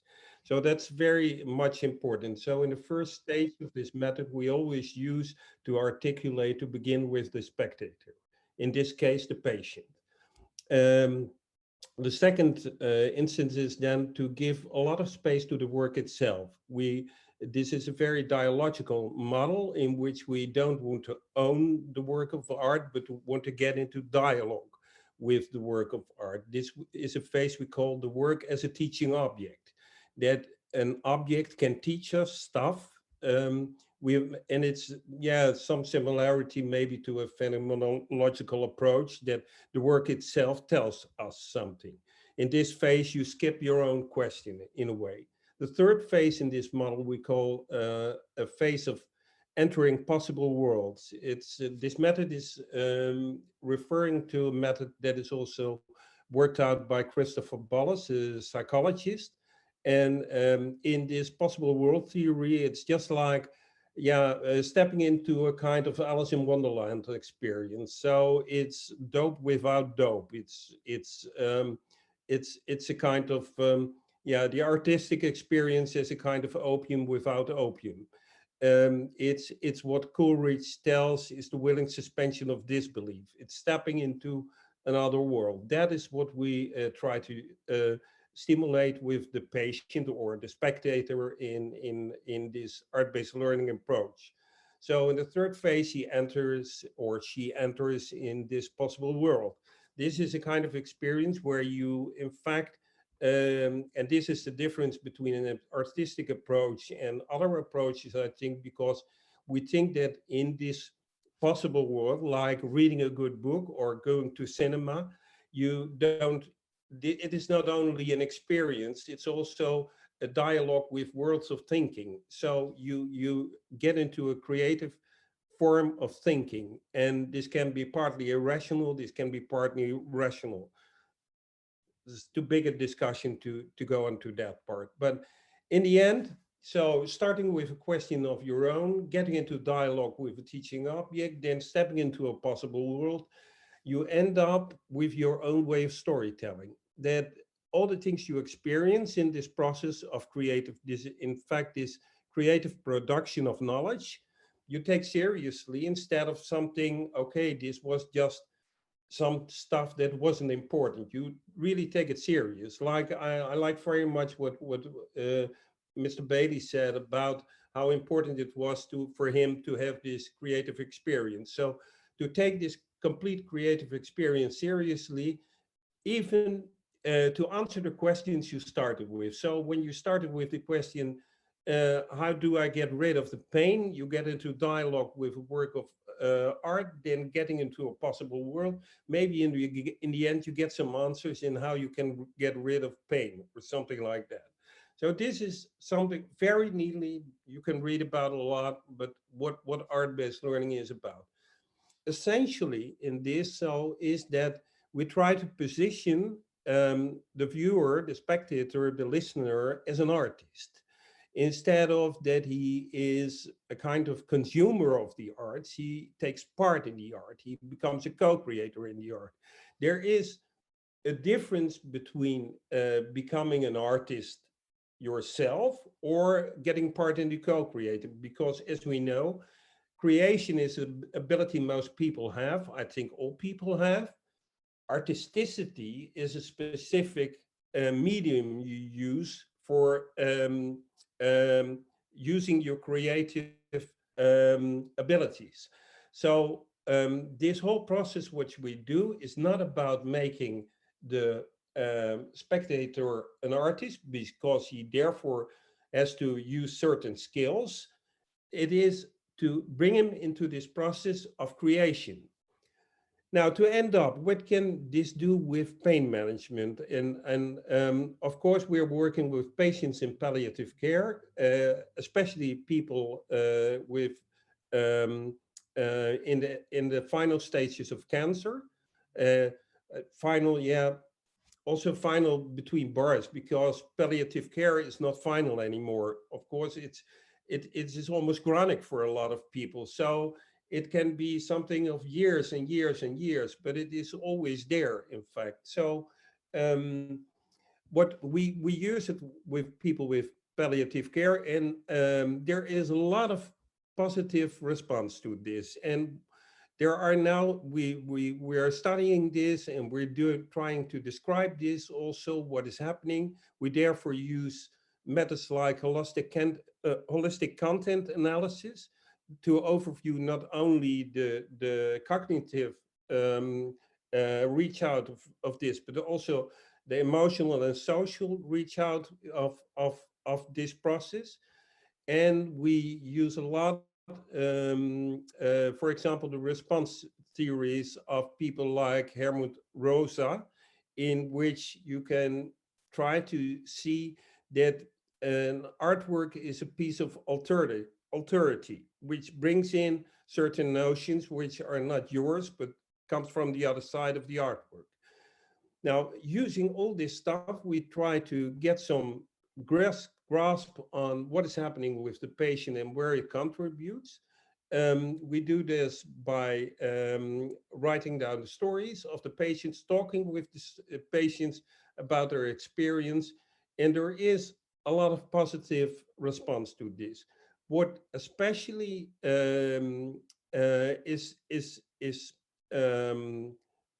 we meet is, and in fact, this also resembles a lot to what Christopher Bailey already said. It is like, yeah, it's like the Kubler-Ross story, you know, that we all know in palliative care, that you go through these 5 stages of managing pain or emotional pain, in this case, dying. And instead of getting into a depression, you come to next phases of learning, in which you start to, kind of come into a kind of affirmative stage, in which you just accept the fact that you are dying in this case, or accept maybe the case that you have pain, but give this a certain kind of meaning, and because you do so, become creative in it. So it starts to be something of what I don't want to bagatellizere pain or something like that, but somehow I always ask myself, where is the relation to something like catharsis or something like that? Can pain be Can you complete your the concept of presentation? catharsis, which 2 minutes? that is that by going through a certain experience, you get even more from the experience than you thought. So that pain can, except for being a relief, also can be a meaning for your life. And a lot of people who, myself, my wife also had some kind of experience in pain and sickness and so on, that we always see something also of, yet we wouldn't, there was also an importance in our biography to have this pain. And I think that when we forget that, and when we only looked for the relief of pain, but not the meaning of pain or the use of pain, and especially the creative use of pain, we forget an important thing. And you can read in all the stories when you read, for example, Anna Enquist, or you read, for example, Van der Heijden, there is a relation between making art and having pain. And again, I don't want to say thank you for pain or something like that, but I want to say there is also this aspect of pain which can make it very creative and very useful for the spectator in this case, and therefore we try to use tools like art-based learning. Okay, I think I said far too much in far too less time, but I hope this is a kind of pitch for talking about. Yeah, I think it's very interesting. I think we should come back to the distinction between relief and catharsis. I think that's a very interesting point. So people, if you have questions, please put them in the Q&A box. Then I will just now give the floor to, oh no, we're going to watch a video, pre-recorded video by Nienke Helder. My name is Nienke Helder, and today I'm going to tell you a bit about my work in the realm of sexual health, and specifically on sexual problems such as painful penetration. My background is in research and product design, and I graduated from Design Academy Eindhoven in 2017 with a project called Sexual Healing. In the years between 17 and my early 20s, I suffered from sexual dysfunction after traumatic experiences. And this eventually led to my fascination with this topic, because I felt that the way my healthcare providers were approaching it was incredibly frustrating and made it possibly even worse, even though that I did see that their intentions were very good. So when I started my graduation process, I thought, how can I as a designer help to make the recovery process of working through sexual dysfunctions such as pain during sex better? When I was going through different types of treatments, I often heard that maybe the problem was all in my head, and that to me that sounded as if they were implying that either I was crazy or making it up. And when I finally overcame my problems with painful sex, I realized that maybe it was in my head, but that was also where the solution could be found. So not long after, I read that most sexual dysfunctions, like painful sex, are actually psychosomatic problems. And to me, that was essential in understanding how I could play a role in making treatment better as a designer. It was really clear to me that this project was motivated by personal experience, but that it also should not be about my own story. So I reached out to my former gynecologist, my sexuologist, my pelvic floor therapist and urologist, but I also reached out to a group of women who are all expert by experience on this topic. And together with their inputs, I designed a collection of objects to help women overcome sexual problems after trauma. And it is really important to note that I did not focus on solving the trauma, which is something that I can totally not claim, but I did focus on the sexual problems that are caused by the trauma. So I worked from the perspective of 3 problem statements. And the first one is that I wanted to create a multidisciplinary approach, because often the problem is psychosomatic. So only focusing on the gynecological problem or only the fear aspect is not going to be helpful. So I felt like we needed a more holistic understanding of the problem. The second perspective was that I wanted the approach to be way less clinical, because sex is something very personal, and many people feel that the work that is being done on the treatment table, for example, is very far away from the experience at home that you have in bed with your partner. So I felt like there needed to be an option to either extend or adapt therapy to a private situation. And I felt like we needed to increase the awareness on sexual dysfunction, so people would understand how common it is and that you are definitely not the only one going through it, and that you are not crazy. So here you see all 4 of the objects that I ended up designing. The first one is the mirror. That one is meant to look at your vulva. We can see that it's not very common for women to look at their own vulva, but at the same time it's also kind of weird that you never look at one of your own body parts. And we do see that women who look at their own vulva more often, they tend to have a better self-image of their genitals. And I'm going to tell a little bit more about that later. The second object is the brush. That one is meant to get used to touch. You can use it either alone or together with a partner, but the idea behind it is that it can be quite difficult to get used to touch again, but it's also hard to practice getting used to direct skin contact if you have to practice it on your own.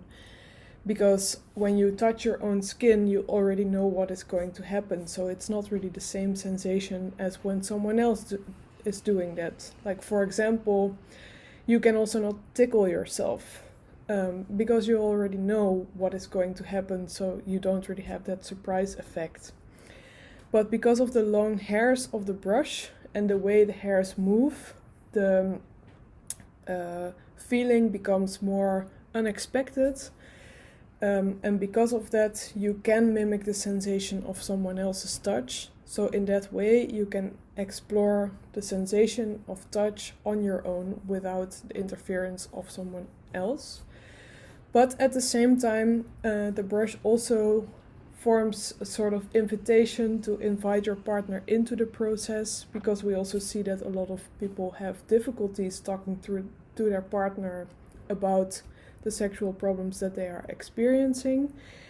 And we then see that if you give someone an object in hand and make them part of the process, that already opens a lot of doors for conversation. And the next 2 objects, they are both working based on biofeedback, which means that they sort of visualize what kind of processes are happening inside of your body to help you better understand, for example, how your arousal process works. The first one is a breathing sensor. You place the object on your lower abdomen when you lay on your back, and when you breathe in, the object lights up, and when you breathe out, the light goes off again. And in that way, it sort of reflects your breathing pattern. and your breathing pattern has a strong influence on your arousal process because your abdominal muscles, which are controlled through breathing, also have a big impact on your pelvic floor muscles. And in that way, you can see basically how the tension situation in your pelvic floor is. And the final one is the pelvic sensor. It sort of continues on the work that the breathing sensor is already doing, but then from internal measuring point. So it measures the tension in your pelvic floor inside the vagina.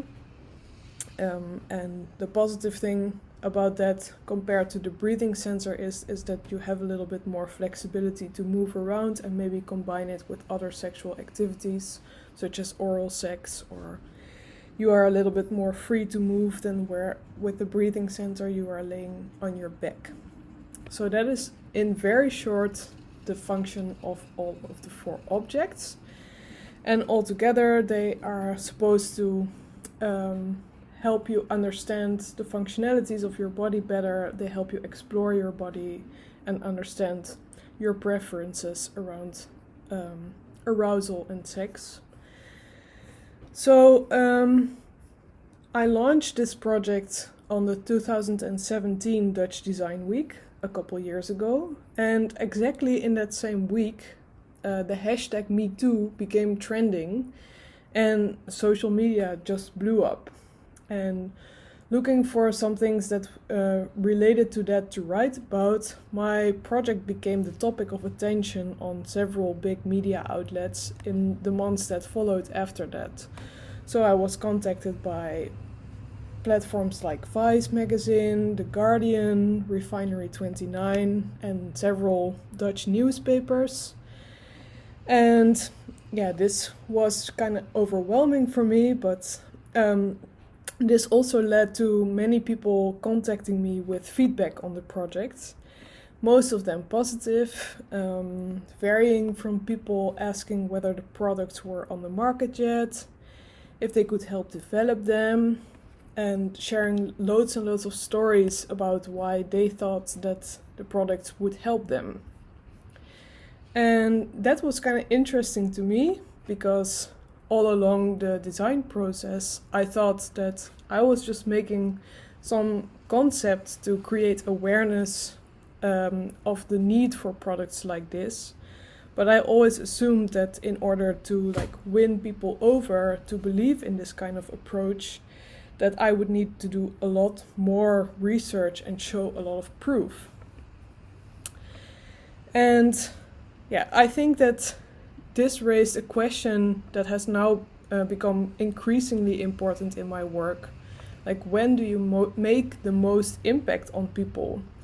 When do I actually help the people who were my target group in the beginning the most? And in the continuation of the Sexual Healing Project, I explored 2 different paths. I developed 2 products from the collection, the brush and the mirror, and I brought them to the market, as you can see here. And on the other hand, I involved 2 of them in a scientific research, the brush and the breathing sensor. And this last project is in collaboration with the Department of Psychosomatic Gynecology of the Leiden University Medical Center and the Sexology Department of the Amsterdam University Medical Center. And funnily enough, I received many positive testimonials from customers using our products. And customers vary from both the end users to healthcare practitioners. But on the other hand, the outcome of the scientific study shows way less impressive outcomes. So now there's a lot to question about the approach that we took in this specific study that could have influenced the outcome. And it's also not really possible to compare the testimonials to the outcome of the study because they are not based on exactly the same products. But yeah, the question for me remains, where can I make the most impact in my role as a designer? And is it useful to measure the amount of impact that we can make through design or art projects so that we can maybe develop better methodologies for it? And is it even possible to measure what I call here impact? I think there is an important division to be made between individual impact and societal impact, and each of them takes their own approach. But I do think that it is a valuable question to ask ourselves in both art/design and the scientific field, because after all, it's through this public engagement that we will be able to translate new knowledge into tangible experiences for those who eventually need them. Thank you so much for listening to my thoughts about this, and I am looking forward to discuss this further during the Q&A. Yes, so if when there are questions, please put them in the Q&A box. Then we now move forward to the presentation by Joost van Wijmen. Yes, thank you, Jenny, and also thank you, Ian, and the organization for inviting me. And I'm going to present the project Encounter 6. Encounter is an ongoing research and design project.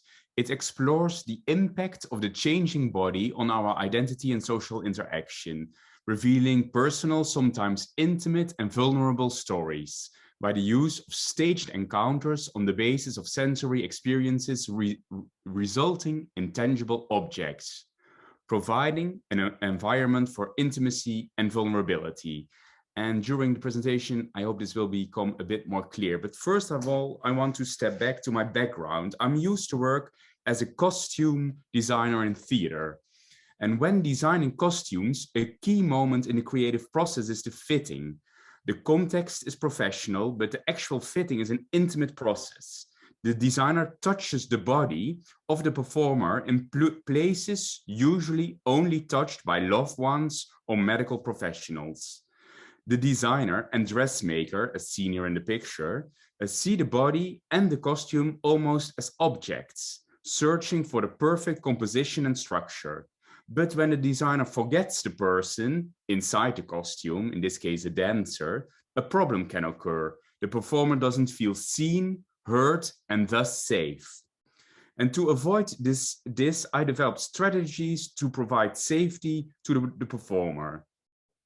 Within the Encounter project, I was curious in other domains where professionals are working with bodies of others in a certain hierarchy.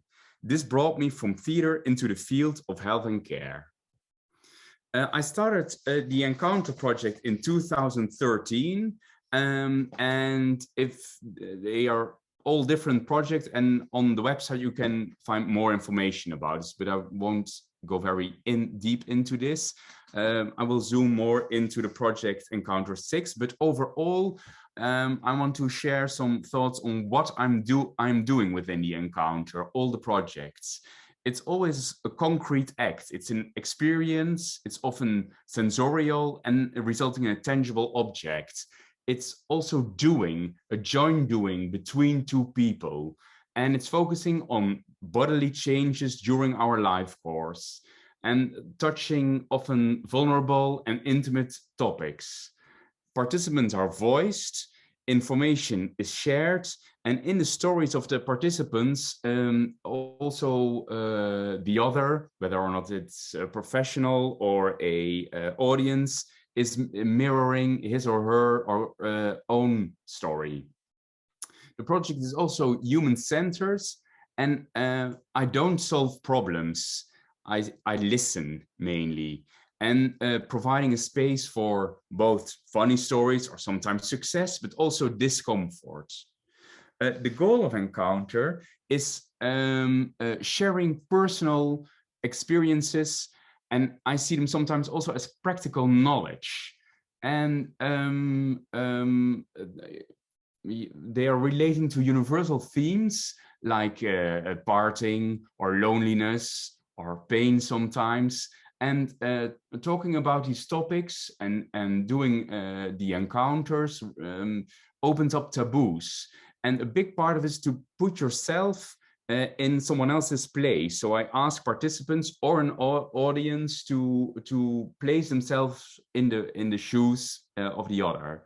And I also try to show the caretaker or the participant as an expert in change. And the project raises awareness and asking questions like how malleable is life, or what is good caregiving, or how do we think of our age and aging.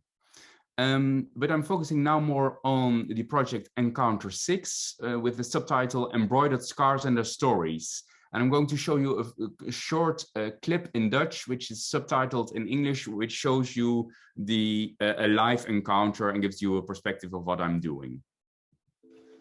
Hey, dag Nienke. Hoi. Ik ben Joost, ga zitten. Nou ja, ik heb dus meerdere littekens. En hier zo is van een portret geweest. Dat was lymfeklierkanker toen ik 15 was. En dat was dan van hier tot hier. Dus vandaar dat ik hier dan mijn litteken van mijn portret heb. Yeah. Hier heb ik littekens van de omleiding van de eileiders voor de bestraling. Yeah. Dat ze niet in het strooiselgebied, hoe noem je dat, strooiselstraling, dat ze in ieder geval niet in het gebied van de bestraling kwamen. Is het schoon? Het is allemaal, het is 15 jaar geleden, dus het is allemaal helemaal goed.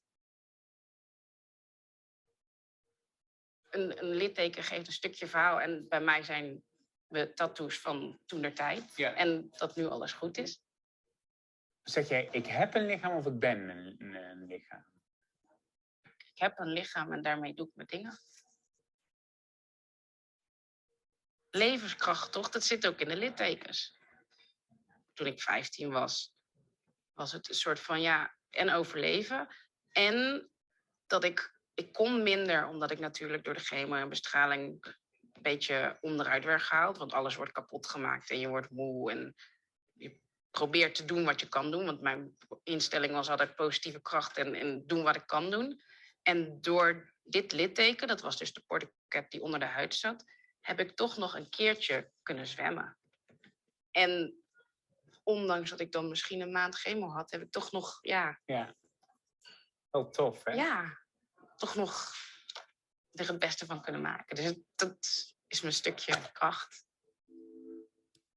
Yes, so this gives you a quite good impression of what a live encounter actually does. And I'm going to show you a few of the embroidered scars that I've gathered during the years, and there's now approximately over 100. But and they are sometimes connected to very impressive stories, and sometimes they are also beautiful in their way, or at least I consider them as beautiful. Which is sometimes also a bit provocative, maybe. I did this in several contexts here, for instance, at a residential care home, but also at a World Health Conference of AIDS. And all these different contexts give different meaning to the project. And a big part of the project is also showing the results or the embroidered scars, whether or not in an art environment like a museum, but also in hospitals like here in 's-Hertogenbosch. But I want to talk more about Paula, one of the participants, also to seek a bit of the relation with this conference. Paula had read about the project and visited it specially. She was interested in it and really wanted to join, but also she was a bit hesitant. So you see her sitting at the side. And finally she participated. And she wrote her story, and you see her scar embroidered. And she wrote that when she was 4, she got a cancer. It came back when she was 6. And now everything is well, but I still suffer the long-term influence of the treatment. And I'm always conscious of what I have experienced and how people see me. So here you see the very clear relation between the changing of the body and the social impact and identity. And I also asked Paola what she thought of the project, and she said, or her embroidered scar. And she said, it was very special to see my embroidered scar. It lay in front of me, and I really had the feeling I could tell people, look, this one is mine, and this is my story. In a certain way, I was proud. I think this project could help to accept your situation, especially in creating your own story around your scar. But I would like to, in the more final part of my presentation, some personal considerations. I consider myself not an expert in pain, but I do experience pain. And within the project, I always want to respect privacies, persons, principles, boundaries. And I also try to connect with the other and also invite others to connect, either with me or with each other or with the one they are seeing or encounter. Every encounter has a meaning. Every story has a meaning and value, whether or not it's connected to a funny or scar. They are also sometimes funny stories connected to them or life-threatening ones. And I'm also balancing between safety and challenge. It's very clear that this only can happen when there is a safe environment, but on the other hand, people are not used to share these kind of stories. So sometimes I'm challenging them and also a bit their surroundings. Very important for me to state is that I'm not solving problems. I only create space to listen, see, or sense. And it's a project not for everyone. Some people, most people don't care, probably. But there are also people who are maybe disrupted by it or find very provocative, but also people like Paula who benefit by it.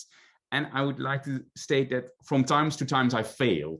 I'm creating projects, and in creating projects, I'm doing them step by step on an iterative way. And sometimes they function and sometimes they don't function. And that brings me to the final slide with some current challenging. I'm always looking for new places to exhibit and to stage live encounters in various contexts, both medical or health domains, but also within the context of museums, because the crossing of the disciplines for me is very interesting, because you all have your own viewpoint on the same object, person, situation, or thought. And for me, sometimes a challenge is the balance between the useful uselessness. So the embroidering of a scar is for a lot of people a useless act. What's the purpose?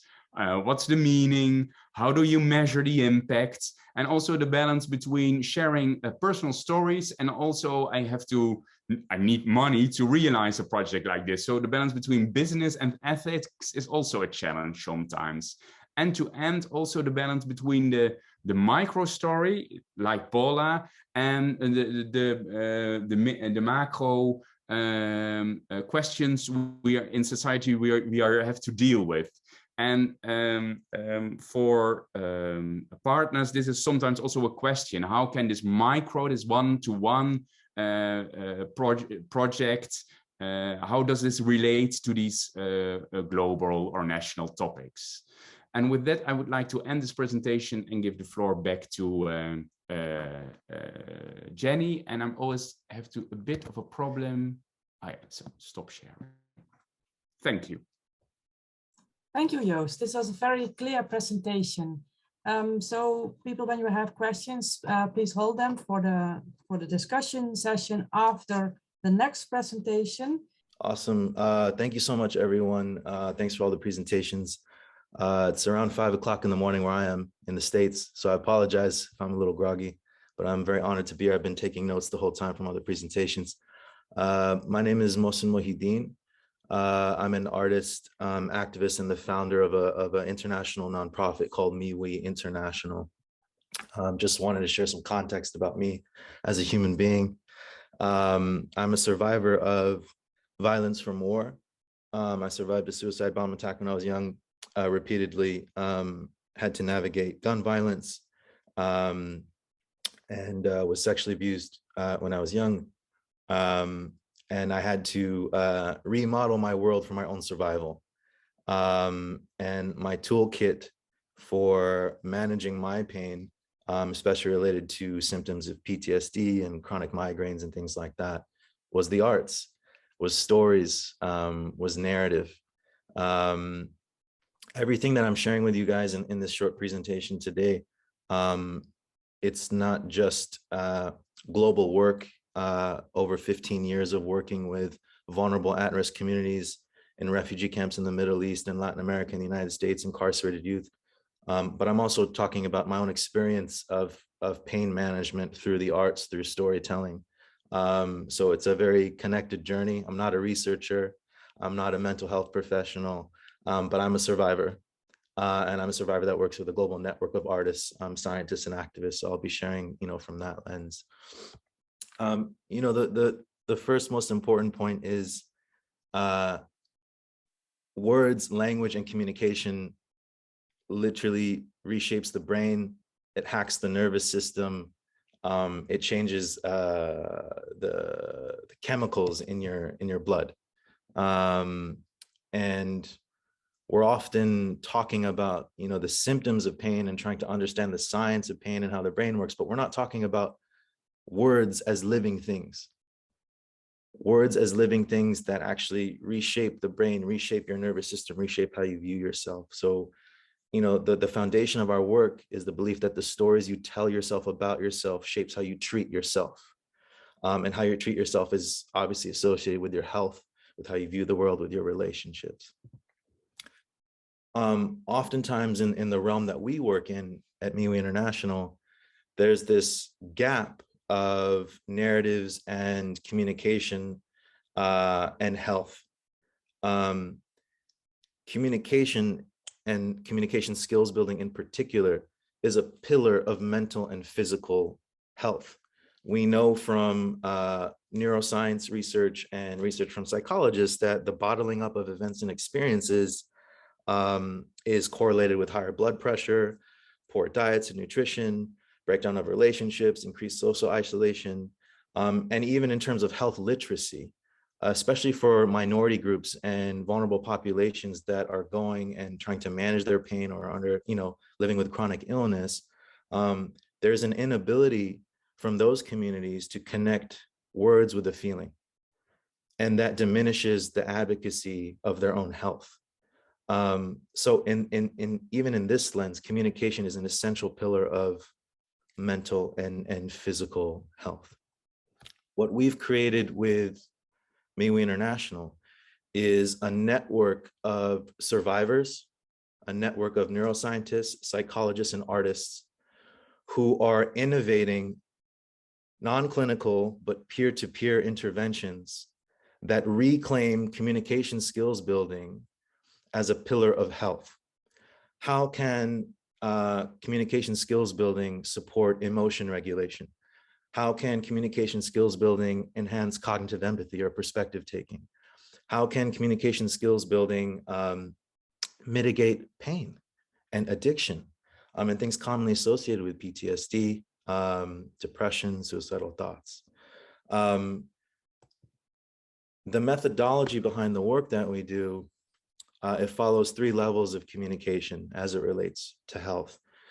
The internal communications phase of our work is very much focused on enhancing interoceptive awareness. You guys probably know better than me what interoceptive awareness is, but it's the awareness of your physical and body states. And we know that for communities, particularly refugee communities and migrants that are living with PTSD and communities that have been through trauma, there's a disruption for the internal communication of how the brain communicates to the body. There's a detachment from physical sensations, which is why when we're living with chronic stress, our sleep gets impacted. We might forget to eat or we overeat. Or more importantly, related to this conversation, there's a normalization of pain. And with the normalization of pain, and we see it with the pandemic, 5-6 million people have passed away. We're normalizing this crazy experience that the world is going through and the poor thing that's happening in Ukraine right now. And our thoughts and prayers with them. But this normalization of pain actually diminishes neurologically the networks of the brain associated with communications and use of language and problem solving and goal setting and cognitive empathy and all these things. but socially it breaks down, right? We call this an arrested narrative. We see an arrested narrative of self translates to an arrested development of a person's human rights and arrested development of a person's health, because these things get trapped inside of you.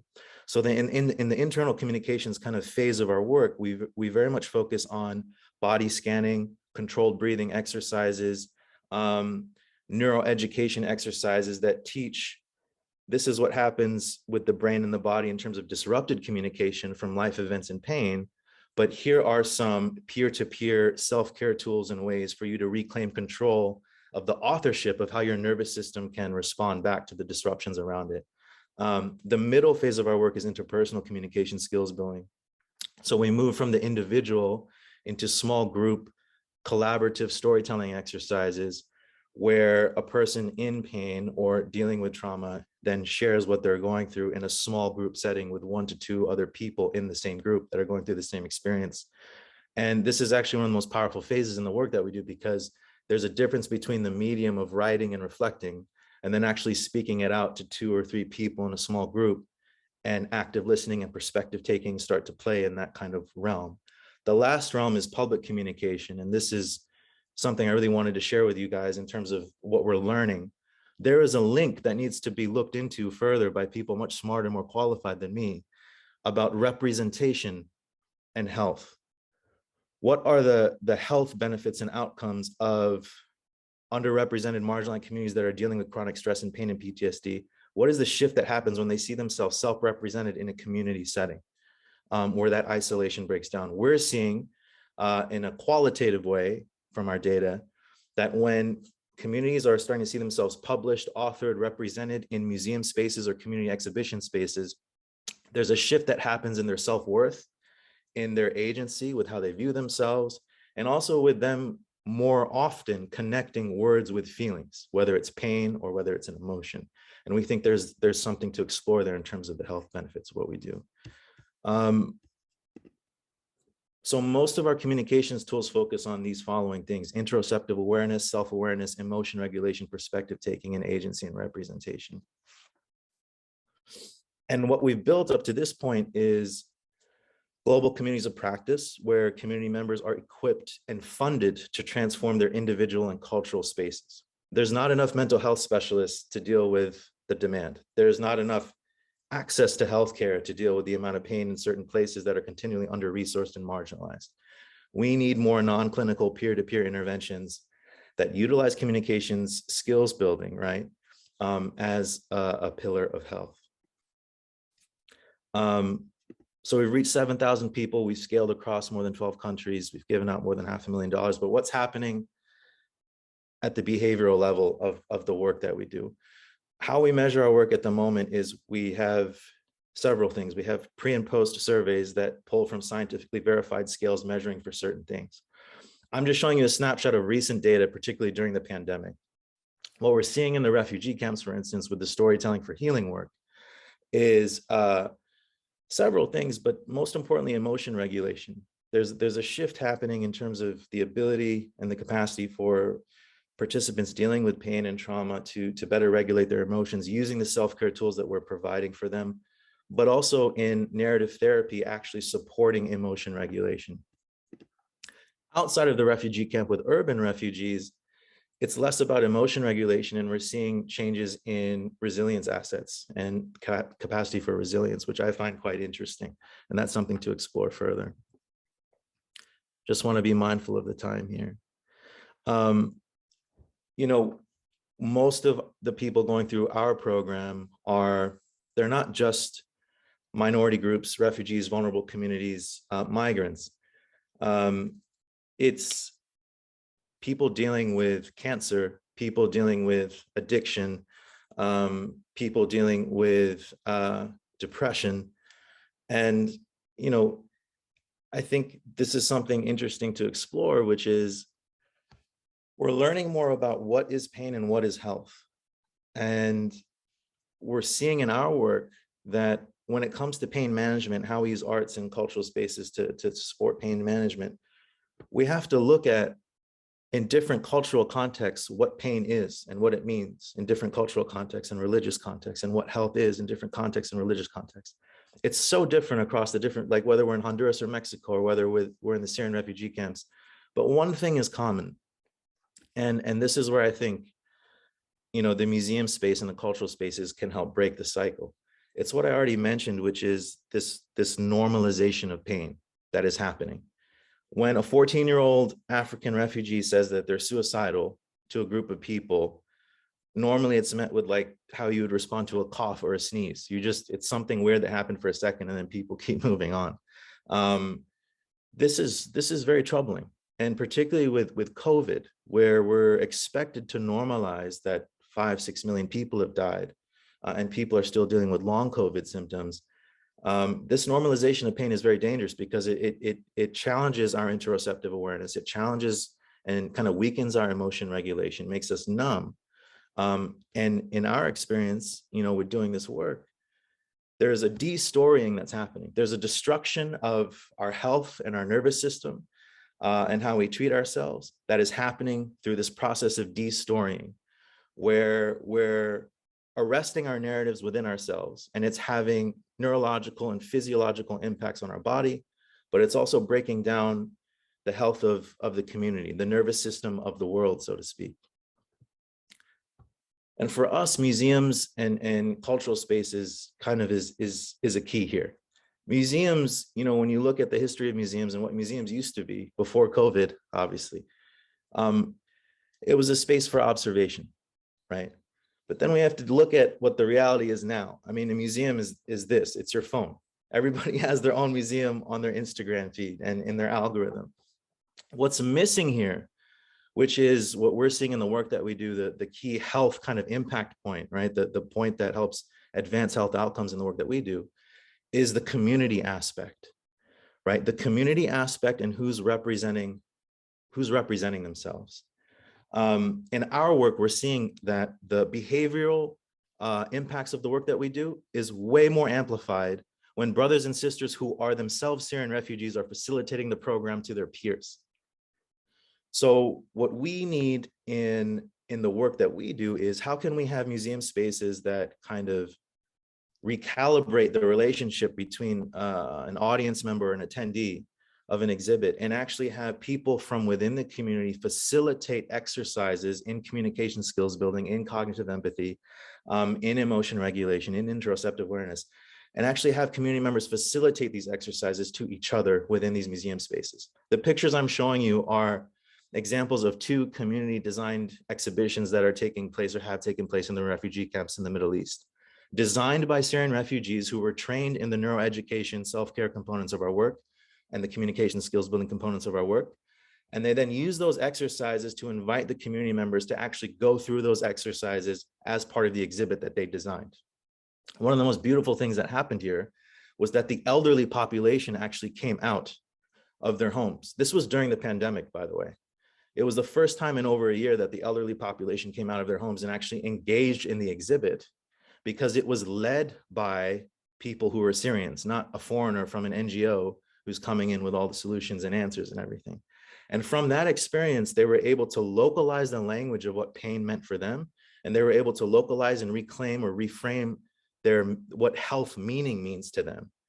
And from that experience, they started to give peer-to-peer kind of interventions for how to better manage their health, regulate their emotions, and advocate for their health. So it was really powerful. And I'll end here, you know, with this final thought. I can send you guys data and stuff later, I don't want to take up too much more of your time, but just really quickly to acknowledge that we're living in a time right now in the world that is extraordinary. Communications, language, as I mentioned, words are living things. These living things are being weaponized by politics.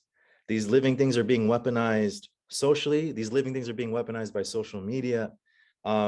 We are at a point right now where the foundation of culture is words and language and communication. And if that thing is being weaponized on a psychological level, on a physical level, even COVID weaponized how we communicate with each other, this is the moment to reframe our relationship with words, language, and communication, and create cultural spaces where people can reclaim words, language, and communication as pillars of their health and as pillars of their human rights. Again, I'm not a scientist. I work with scientists on my team, but there's not enough scientists in the world. And whether you're a mother who's a widow, who's a Syrian refugee, or a 15-year-old migrant kid, we need spaces and tools to exercise in those spaces where people like that can lead it for each other. That's the point, right? We need to bear witness to ourselves, to one another. And to me, that's what the museum space needs to be kind of pushed more towards, is how are we creating experiences for people to bear witness to themselves and to each other, because it is a health issue. It is a mental and physical health issue. Thank you guys so much for hearing me out. Appreciate you. Thank you so much, Martin. And also appreciate very much that you are with us at this time, so early in the morning.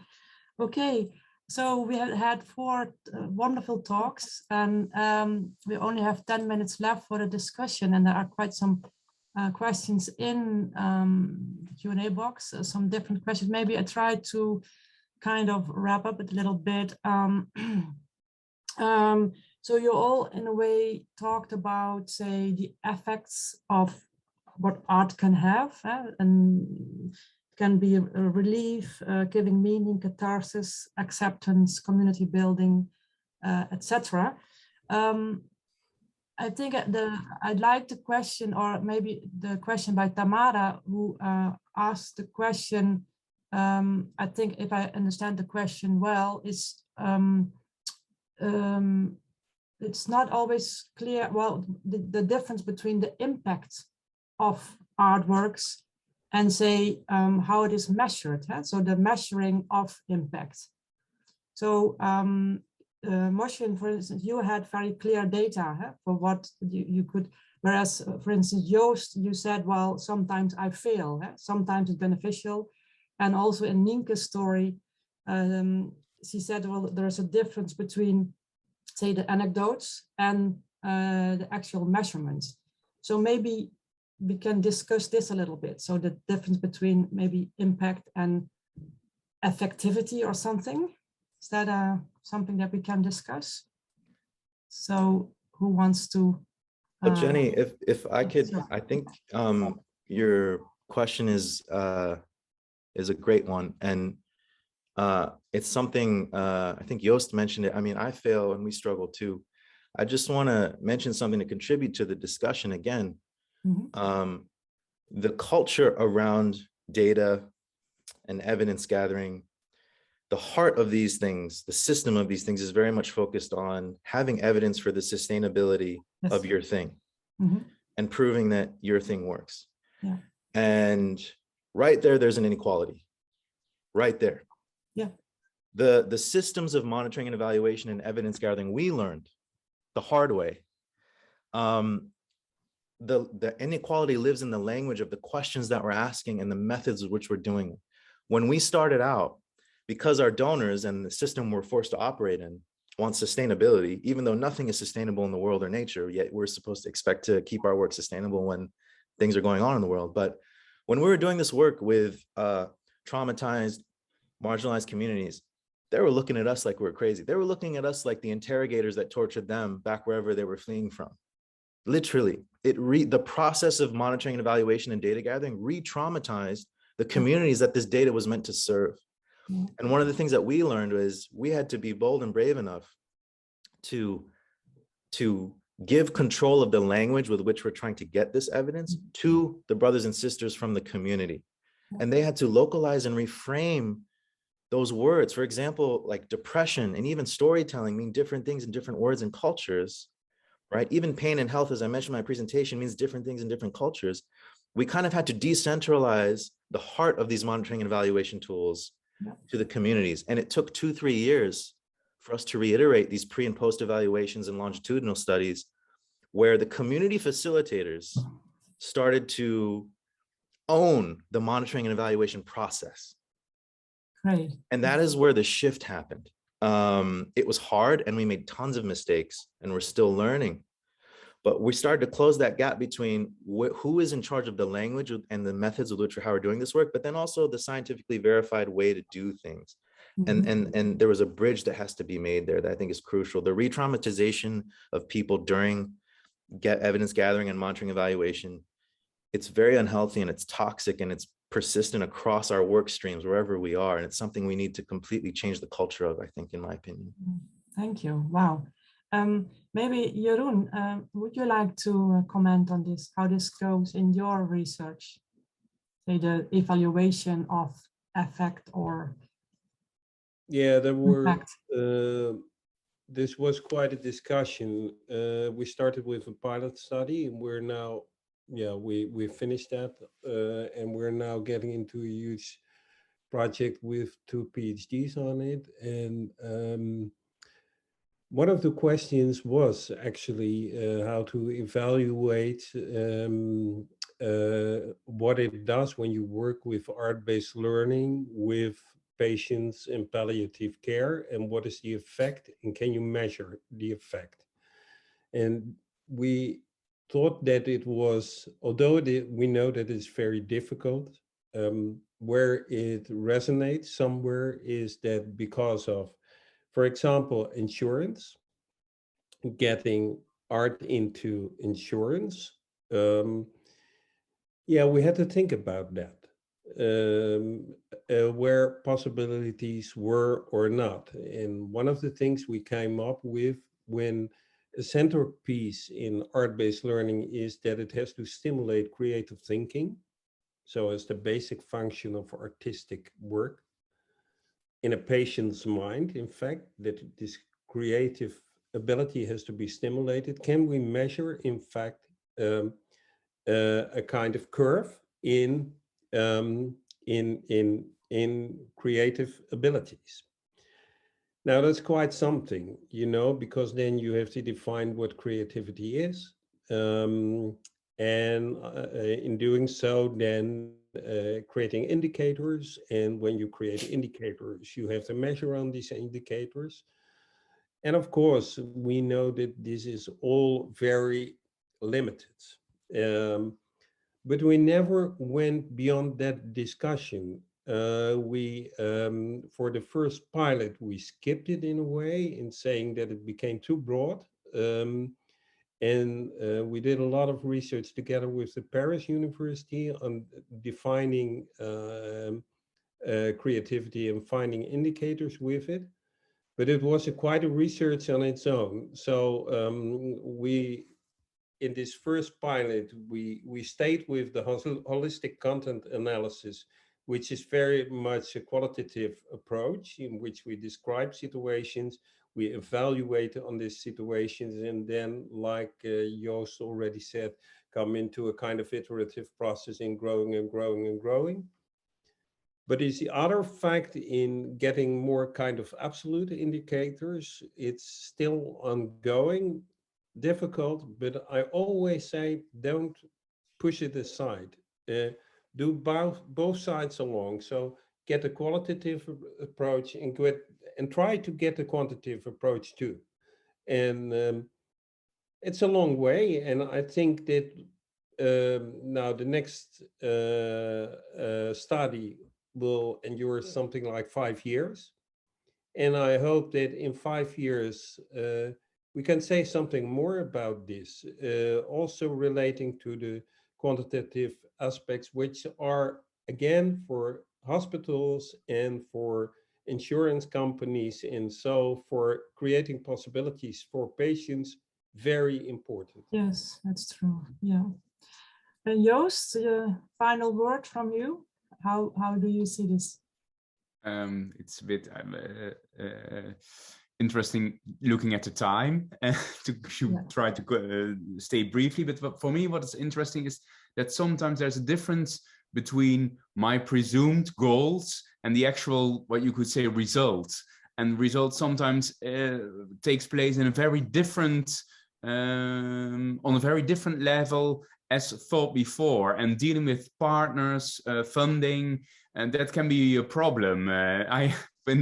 In the Encounter 6 embroidery project, one of the funders asked at the end, well, you mentioned you would embroider 100 scarves, but you only came to, or you only mentioned 75 people or something like that. And of course there were more, but I thought, yeah, well, is that then the main result of the project, that we count how many, but then I'm going to do the production?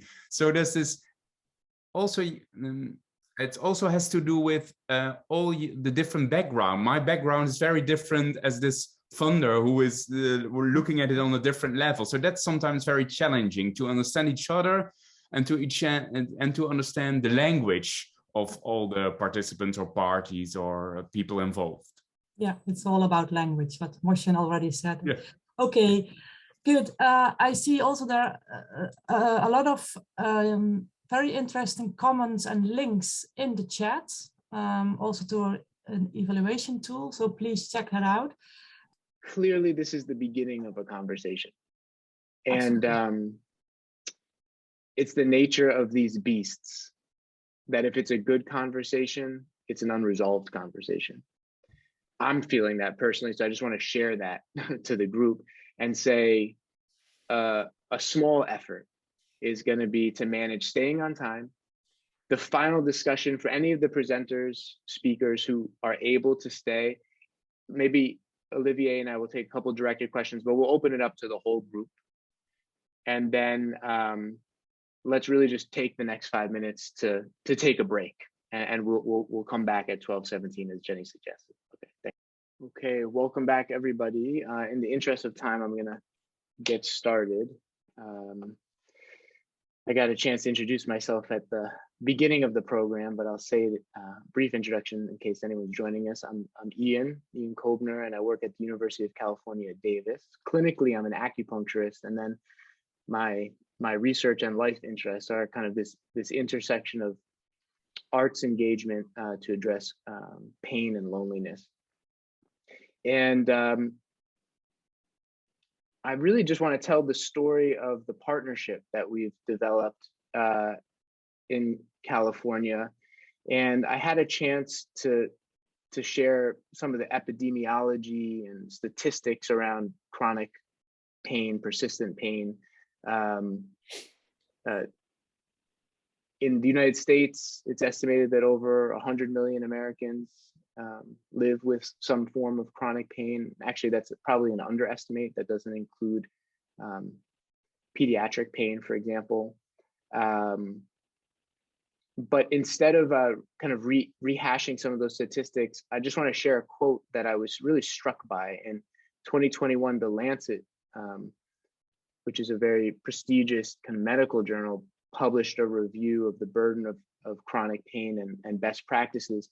And a quote they shared is, "It's difficult to overestimate the burden of chronic pain." And I was really struck by that kind of choice of words in the context of that kind of a magazine.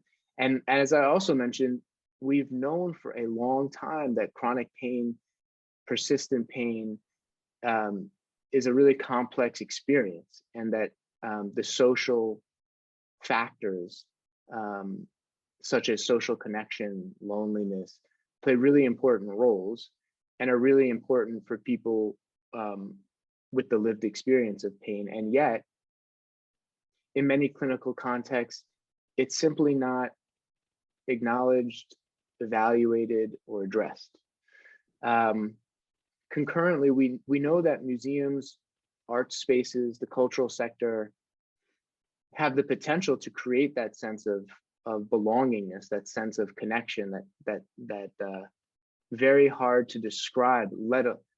It's very hard to measure, let alone describe the depth of the aesthetic experience, and yet they haven't been invited into the conversation in a robust way. So kind of armed with this background, I knocked on the Crocker Art Museum's door in 2014, and some leadership at the University of California, Davis, and asked if we could create a pilot program. And we called that pilot program ArtRx. And the idea was to offer free, specialized 1-hour tours of the museum for anyone who self-identified as living with chronic pain, as well as their family and friends. Out of this pilot effort came 2 kind of academic works, Curating Care and the Art of Analgesia. And Curating Care was a qualitative study where we were looking at the partnership from an organizational stakeholder perspective. So that's to say healthcare professionals and museum professionals. And we conducted interviews, analyzed them. And I'll say one of the things that was great in the snapshot of the study was to feel a real sense of alignment of missions, where on paper you might think that the missions are quite disparate. Both healthcare professionals and museum professionals found the partnership to be innovative, but for really different reasons. So for museum professionals, this idea of kind of a rigorous exploration of their health related impact was intriguing. And for the healthcare professionals, and in particular the pain specialists, there was a real appreciation for being able to have a tool in their box to address the issue of loneliness. And I wanted to share, I shared a statistic at the beginning of the conference that 89% in this one survey of healthcare providers at a tertiary multidisciplinary pain clinic found that social outcomes were not part of their practice and kind of outside the scope of their practice.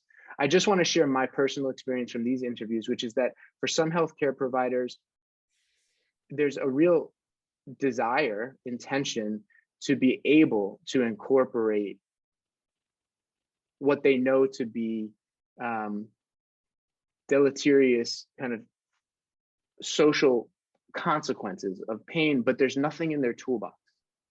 And the structure isn't really set up to support them in being along for that journey. So I want to share that as a counterpoint, that for some there's really the hope, the interest in evolving in that direction. And the Art of Analgesia was a mixed methods, single group study looking at the feasibility of the partnership from the perspective of individuals with chronic pain. We had 54 individuals, largely female. It was a mixed method study, so we got to interview individuals, and I want to come back to that in a moment.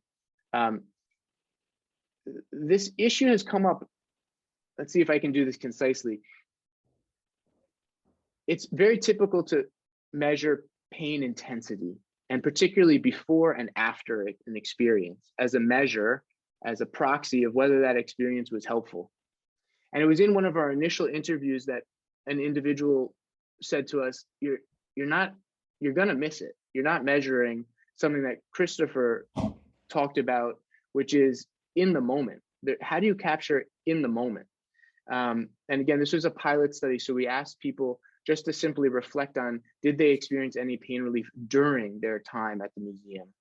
And as well, we measured people's perception of how socially connected they felt. I just want to say that this was definitely a pilot and a feasibility study. So anything I'm saying about the effectiveness of going to the museum is really just a measure of our ability to capture that information, not necessarily make any grandiose claims over the effectiveness of the intervention. But it was enough for us to say, let's continue this conversation. One of the beauties of doing mixed methods research is if you have an odd finding numerically, you can explore it qualitatively. And one of the things we found with some of our participants was that their pain intensity actually went up as a result of going to the museum, but they were incredibly moved and satisfied with their experience as measured on other scales. And when we interviewed people about that kind of incongruous finding, this quote kind of sums up one of the things that we found. My pain got worse, but overall in the big picture, I think ArtRx can reduce pain. If I am engaged in doing things, even if it means getting up and going out, even if it causes me a little bit of more pain, when I go to bed at night, I still feel better about things when I get up in the morning. And this is, this individual reflected on the ability to bring her grandchildren to the museum and kind of listen to their impressions of the day was of significance for her. Based on this, we also were aware that what's the right dose and how do you create meaningful dose of cultural engagement? We wanted to incorporate another kind of non-pharmacological approach, a lifestyle approach, a well-being approach, and evidence-based approach into the mix by offering mindfulness meditation classes, but within the context of the gallery. And then we went on to do a randomized controlled trial to evaluate the feasibility of both of these experiences and each of these experiences individually to reduce social disconnection and pain, in which individuals are either randomized to kind of a wait list, to just the tour, to just the artful meditation experience, or both. And then COVID hit. We successfully recruited and collected data for about 20 individuals in the in-person experience, and then went on. It's a point worth exploring either now or later in the discussion, with a lot of thoughtfulness and effort to transform our program into a virtual space so that we continue with the programming and continuing with the study, because it was kind of paradoxical that we were trying to address isolation. And just at the time when everyone was feeling a significant uptick in isolation, we had to abandon this effort. So we did transition, and what that means now is that we can start to ask and respond to a new set of questions, which is in-person versus virtual culturally based experiences. We've finished collecting all of that data, and now are in the midst of kind of analyzing it and writing up the papers. We recruited 149 individuals. This is the slide I was most eager to get to. And I'm gonna just go through it fairly quickly because it's a question for everybody. But what are our next steps and questions? I think this idea of dose, design, and delivery of aesthetic experience is really challenging and interesting to me. What's the appropriate duration and frequency of an experience? Once a week, once a day, for a month, forever? Do we leverage the impact of current collections, or are we going to work together to create highly specialized experiences? And also this challenge of in-person versus virtual, and just to be mindful that both have social and health equity opportunities and challenges. So of course, a wonderful thing about going virtual is that in theory, you create opportunities for inclusivity, accessibility, and scale. So for example, to an inpatient population of individuals who couldn't make it to a museum, a traditional museum. On the other hand, you may be excluding people who don't have access to the internet, not to mention kind of the different qualities of the two experiences. Exhibition development, and this goes back into the creation of specialized experience. What's the aesthetics of pain relief? Ina provided some really unique examples of artworks that are coming through her Come Alive exhibit that I think are really very potent examples of creating pain relief and pleasure for people. And then the other question is, who are these interventions directed toward? Is it just individuals living with pain? What about caregivers, both professional and personal, learners, also participating artists? What's the value for the artist of evaluating the impact of their experience, of their artistic practice? And what's the value for museums? Of course, I want to continue to build this network, regional analgesic museum conferences to create a more diverse and global community. And then this has already come up with the challenge of measuring. I would agree. I don't know if everything needs to be measured, but even if you do want to measure the impact, how do you measure the impact? What are the best methodologies, qualitative work, developing biomarkers for the aesthetic experience?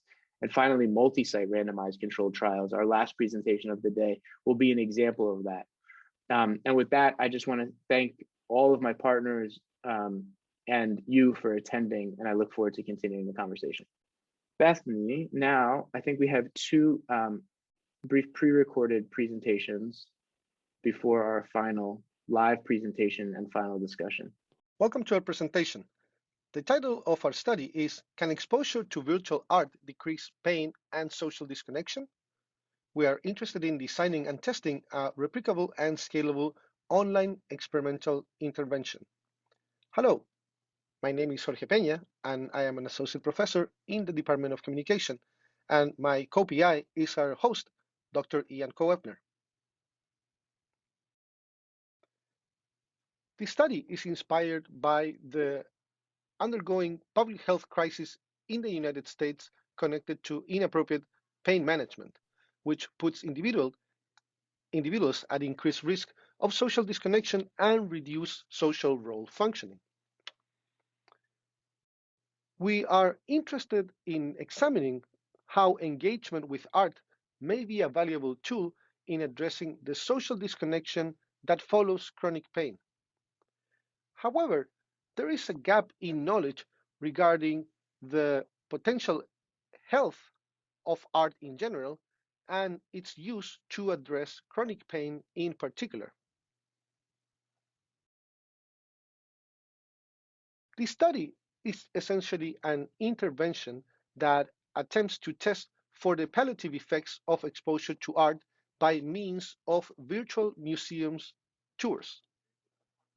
Consider, for example, that Google Arts and Culture has digitized the collections of over 2,000 museums and art galleries. This allows visitors to explore art from around the world. We took selected pieces of art from Google Arts and Culture, and we designed different versions of a virtual museum tour. As you can see, we're interested in examining the effect of manipulating a browser-based virtual museum environment experience such that participants would visit the museum either in a context where they will be presented and exposed to art, as opposed to a control condition of participants visiting the same virtual museum under the same parameters without having exposure to art. They would essentially be exposed to an empty museum. This proposal capitalizes on how the visual features in virtual environments can influence individuals' cognition, affect, and behavior. For example, we predict that art exposure may prime or activate more positive thoughts, associations, and memories among participants exposed to artwork relative to those that are not exposed to art. In addition to this, our intervention is also interested in testing for the effect of a self-affirmation priming task. Our goal is to make individuals to feel more socially connected or disconnected before being exposed to virtual art. According to self-affirmation theory, individuals are affirmed by engaging in activities that remind them of who we are. Doing so may reduce the effect of threatening events. And in addition, self-affirmed individuals evaluate new information more positively. And so we expect that participants that were self-affirmed before going into the virtual museum may benefit more from the experience relative to those that were exposed to art but were feeling more socially disconnected to begin with. The study has several phases and milestones. We are interested in recruiting participants that are eligible based on their pain intensity and loneliness scores. Those participants would be recruited using study pages. Once those participants are selected to be in the study, they would answer several questions in terms to figure out whether they are eligible for the study. Then they would be taken to a tutorial page where they would be presented with what the virtual museum experience is about. Then they would take a survey. Before visiting the virtual museum, they would visit then the virtual museum, the empty or full version, depending on random assignment. And after 10 minutes, they would take a post survey that would repeat the same questions from the initial pre-exposure survey. And then participants would be sent a gift card for their participation. I'm going to go over some of these different phases in more detail. I said, our study entails a social media campaign. We're interested in recruiting participants that are eligible for our study. Eligibility is determined by English language proficiency. We're also interested in targeting adults that are older than 18 years of age. We are interested in targeting participants that are experiencing chronic, moderate to severe pain. We're also interested in participants that are experiencing loneliness. And we also want to target individuals that are eligible because they own an electronic device with an internet connection and have enough basic literacy to read and write, as those are parts of the requirement of the study. Once participants are deemed eligible and after they provide informed consent, we would send the participants from the study page environment to our virtual museum. As you can see here, they would be greeted by a message that tells the participants that they need enough time for them to complete the study during one sitting, as they will be taking a short survey, going through a museum tutorial, and then going through the exhibit within the museum. And after this, as I mentioned earlier, they would receive a gift card. Before the participants visit the virtual museum, we are taking pre-exposure measures. For example, we want to know how much pain, the degree of pain intensity and pain unpleasantness that participants are experiencing before exposure. We also have questions measuring participants' perceived social connectivity before their visit to the museum, and of course before the social connectivity or disconnection prime that I will discuss in a moment. Also, we ask our participants to relay information about how much pain is interfering with them in terms of general activities and their enjoyment of life. As I mentioned, there is a component in the intervention that is connected to self-affirmation theory. We want individuals to either be affirmed or not affirmed, and to do so, we're asking our participants to reflect about an individual and a relationship that made them feel more socially connected, essentially more connected to others and less lonely, as opposed to half of the participants that would be randomly assigned to reminisce about an individual that made them feel socially disconnected. After visiting the museum in conditions of random assignment in which there will be exposure to artwork or exposure to the empty version of the museum, the participants will take a experimental visit survey. It essentially repeats the questions in the pre-experiment survey in terms of pain intensity and pain and pleasantness, along with repeating the questions connected to perceived social connection to see whether the experience of the social connection primes or disconnection primes, in addition to artwork exposure or not, made a difference in terms of difference between the participant scores before and after the intervention. We also have questions in regards to possible immediate pain reduction that might be connected to participating in the experiment. And we are also measuring demographic information, and we also want to assess the degree to which participants experience positive or negative emotions as elicited by the artwork, since we are hypothesizing, as I mentioned earlier, that artwork exposure may prime more positive affect. Of course, we do want to know about our participants' demographics, and so we have several questions about the participants' ethnic background, their employment data, education, and whether they are avid visitors of museums to begin with. I would like to leave with some future directions and current events in this project.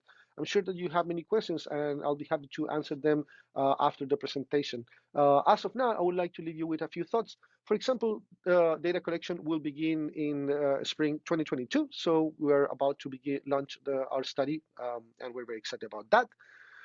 We believe that the study's strengths include its replicability and scalability to different user populations. This study can be applied 24/7, in which participants around the world and from different demographic and age backgrounds can log into the museum and thus experience what we have in store for them as a way of seeing whether artwork can indeed alleviate pain. It is also fair to say that the study has encountered challenges.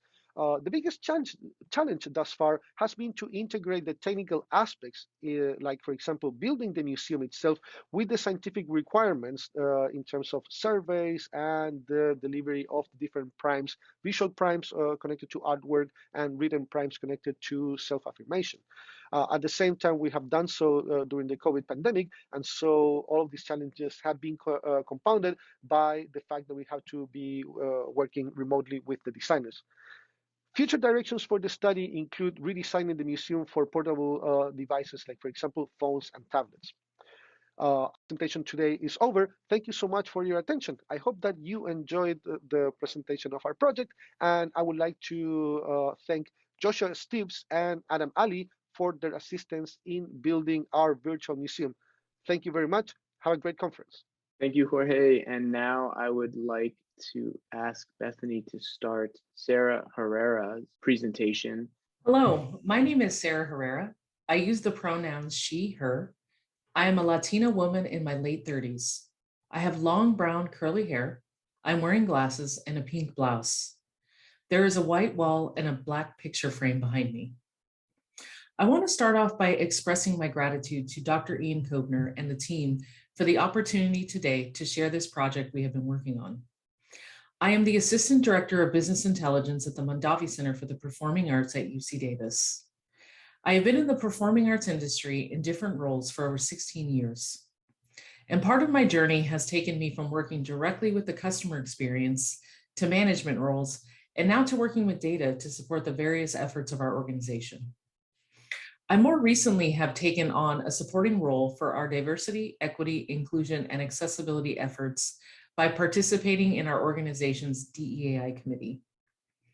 These DEAI efforts, particularly those around accessibility, have created an interest in understanding how our audiences feel in our spaces, which is what I will be speaking to you about today. On this slide, there is a woman wearing a purple and gold colorful dress, holding a basket of flowers. In the background is a table with colorful pottery and flags hanging in the background. This is an image of Leela Downs. This event was one that really made me feel like I belonged at the Mondavi Center. Before I start discussing the project, I want to share some background about what the Mondavi Center space is like. We are on the UC Davis campus and have two theaters, a gorgeous, large performance hall that seats 1,800 and a smaller, more intimate theater that seats 200 audience members. On this slide is an image of the large hall taken from the stage. There are blue seats across 3 tiers of seating. This venue is fully accessible to patrons with disabilities. Our mission is to educate, illuminate, and connect. And together, we share a vision to be a campus and community where the arts are an indispensable part of everyday life for all. The indispensable part of our mission sets the foundation for a strong commitment to fostering a sense of belonging in our work with audiences. This project started in a very collaborative way. In 2020, the Mondavi Center started a partnership with Dr. Ian Koebner shortly after we closed our doors for 18 months and had to pivot to virtual events. Members of the Mondavi Center team came together with a mission to understand the experiences of our audience members with those virtual events. We hope that the introduction of virtual events could be an opportunity to reach people who may have had barriers to attending live events in the past. With that initial motivation, we started planning a research project to understand those experiences. And we saw this as a way to identify strengths and opportunities to improve the Mondavi Center's contribution to DEAI. That has since evolved into a project to understanding this concept of fostering belonging in audiences to see if we could learn more about how people feel in these spaces. The interest in belonging comes from the idea that it is the tool that can be used to implement the concepts of DEAI.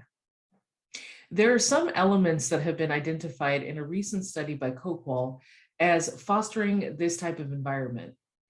And they include when we are seen, when we are connected, when we are supported, and when we are proud. We took those principles and thought of how we could apply them to the audience experience.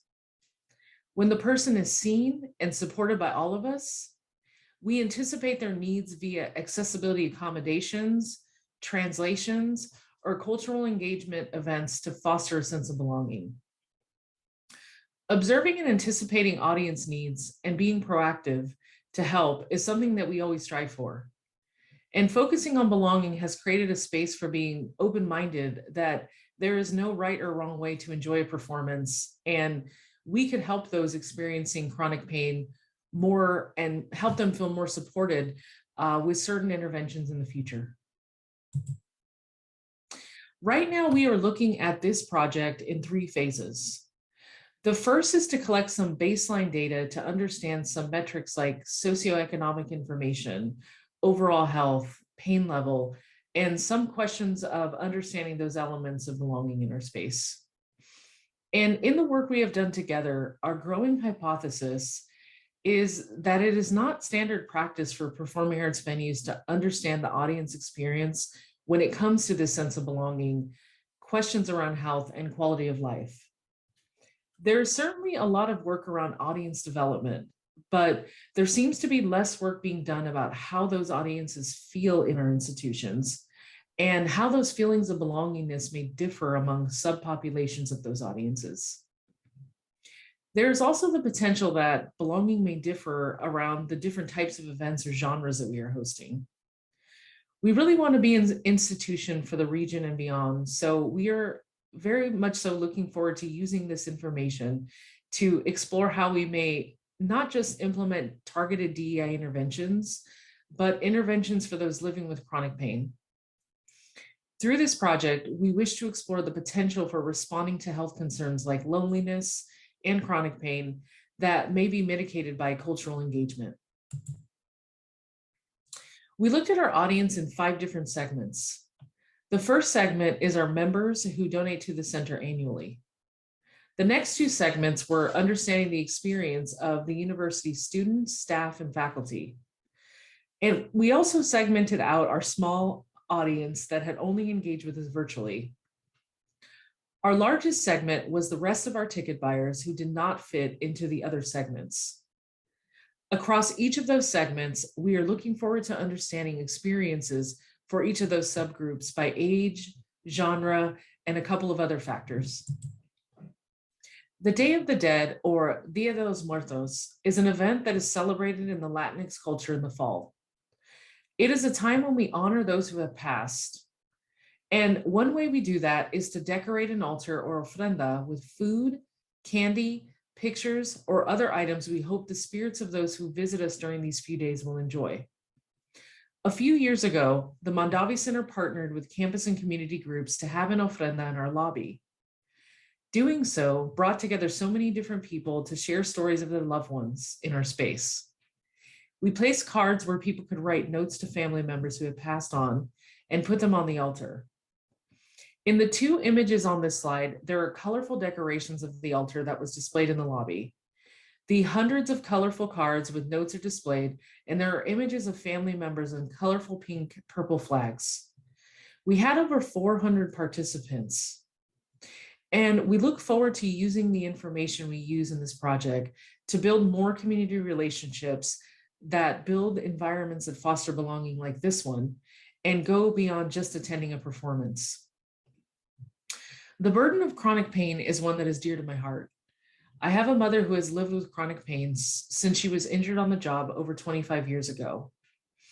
And one of the things we share is our love for the outdoors. And recently she came up for a visit and we ventured to San Francisco, where we enjoyed a very rare sunny day in the city without fog. Often when it is cold, she doesn't leave her home because it just intensifies the pain. So it's moments like this sunny day in San Francisco that she'll sometimes share with me in her words that they're just worth it for her to push past her pain so that she can enjoy that experience with her family.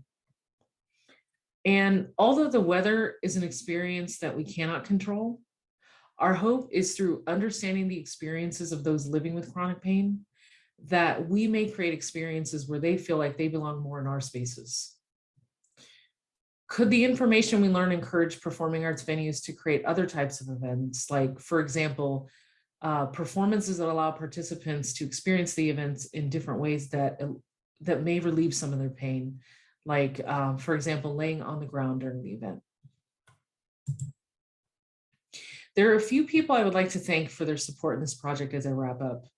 The Mondavi Center's marketing team has been pivotal in the communications needed for this project. And I want to give a very special thank you to a team of graduate students who are helping support this project. The Mondavi Center has a relationship with the UC Davis Graduate School of Management Masters of Science and Business Analytics program. This data team has been assisting with analyzing the information we have received from audience members with much care. So thank you to Shar, Boomi, Lily, Andrew, and Ethan. We appreciate you. Thank you so much for listening to this project today. If you have any questions about this work, please do not hesitate to reach out using the email address shown below. Thank you so much. Thank you very much for giving me this opportunity to speak about what we have done and what we are doing in Montreal. First, I'm apologize to be late this morning because I am in Quebec. It's an online presentation. It was too early for me to wake up at 3 a.m. So I'm arrived late, but I was very interested by the discussion at the end of the last session about effect, effectiveness, effective, benefit, language. It's a key point. It's key points definitively if you want to demonstrate the benefits of art activity performed in museum, in the population, in specific category of individual, like individual with pain. And as a neurologist and geriatrician, we focus our attention on elderly population. So for this presentation, I will give you an overview of what we have done with the partnership that we have in Montreal, the Montreal Museum of Fine Arts, and a team of research at University of Montreal. We focus on three main outcomes: social inclusion, well-being and quality of life, and health condition for the elderly. Need to go up, sorry. So the big question is around, is it correct, misleading, or true that art is good for your health? And this sentence, it's a frequent mantra in a mainstream media. We have fact about that it could be true because there is a growing published evidence regarding art-based activity benefits on mental health mainly. But we have a lack of robust data on physical health, and we have a lack of gold standard experimental study design like RCT definitively. But as we said previously, sometimes it's very difficult to make a link between the art domain and the scientist domain, okay? It's not exactly the same language. Free mind, fair mind. So the big challenge is to find a solution to make a bridge between the two domains and to find a solution to demonstrate an effect. And for our specific domain and population, we know that we have few data in older community dwellers and the effect of art activity in this specific population. In addition, we need to have in our mind that the target change for health condition. Older adults needs are not only centered on illness, but on well-being and quality of life. And well-being and quality of life promotion in the elderly population is becoming a key component of public health policy.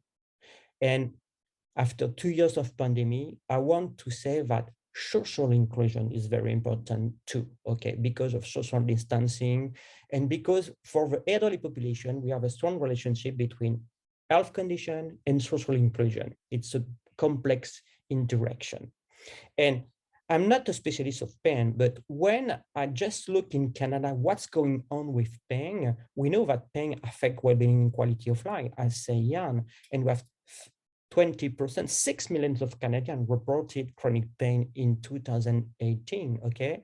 And we know that this population with pain will increase with time. So definitely we can say that pain is a good target, okay? And art is a good solution to treat or to decrease pain in this population. So what we know at this time, there is a big farm produced by the WHO European region at the end of 2019. It was a scoping review. And the question of the scoping review is the evidence of the role of the arts in improving health and well-being. And the scoping review focused on 900 publications, and the conclusion was clear: art-based activities, regardless of their characteristic, may benefit both mental and physical health. And of course, we need to define at this step what is art-based activity. An art-based activity involves creative imagination to express technical proficiency, beauty, emotional power, or conceptual ideas. And it's a multimodal intervention involving sensory, cognitive, and emotional stimulation that usually evokes a positive experience.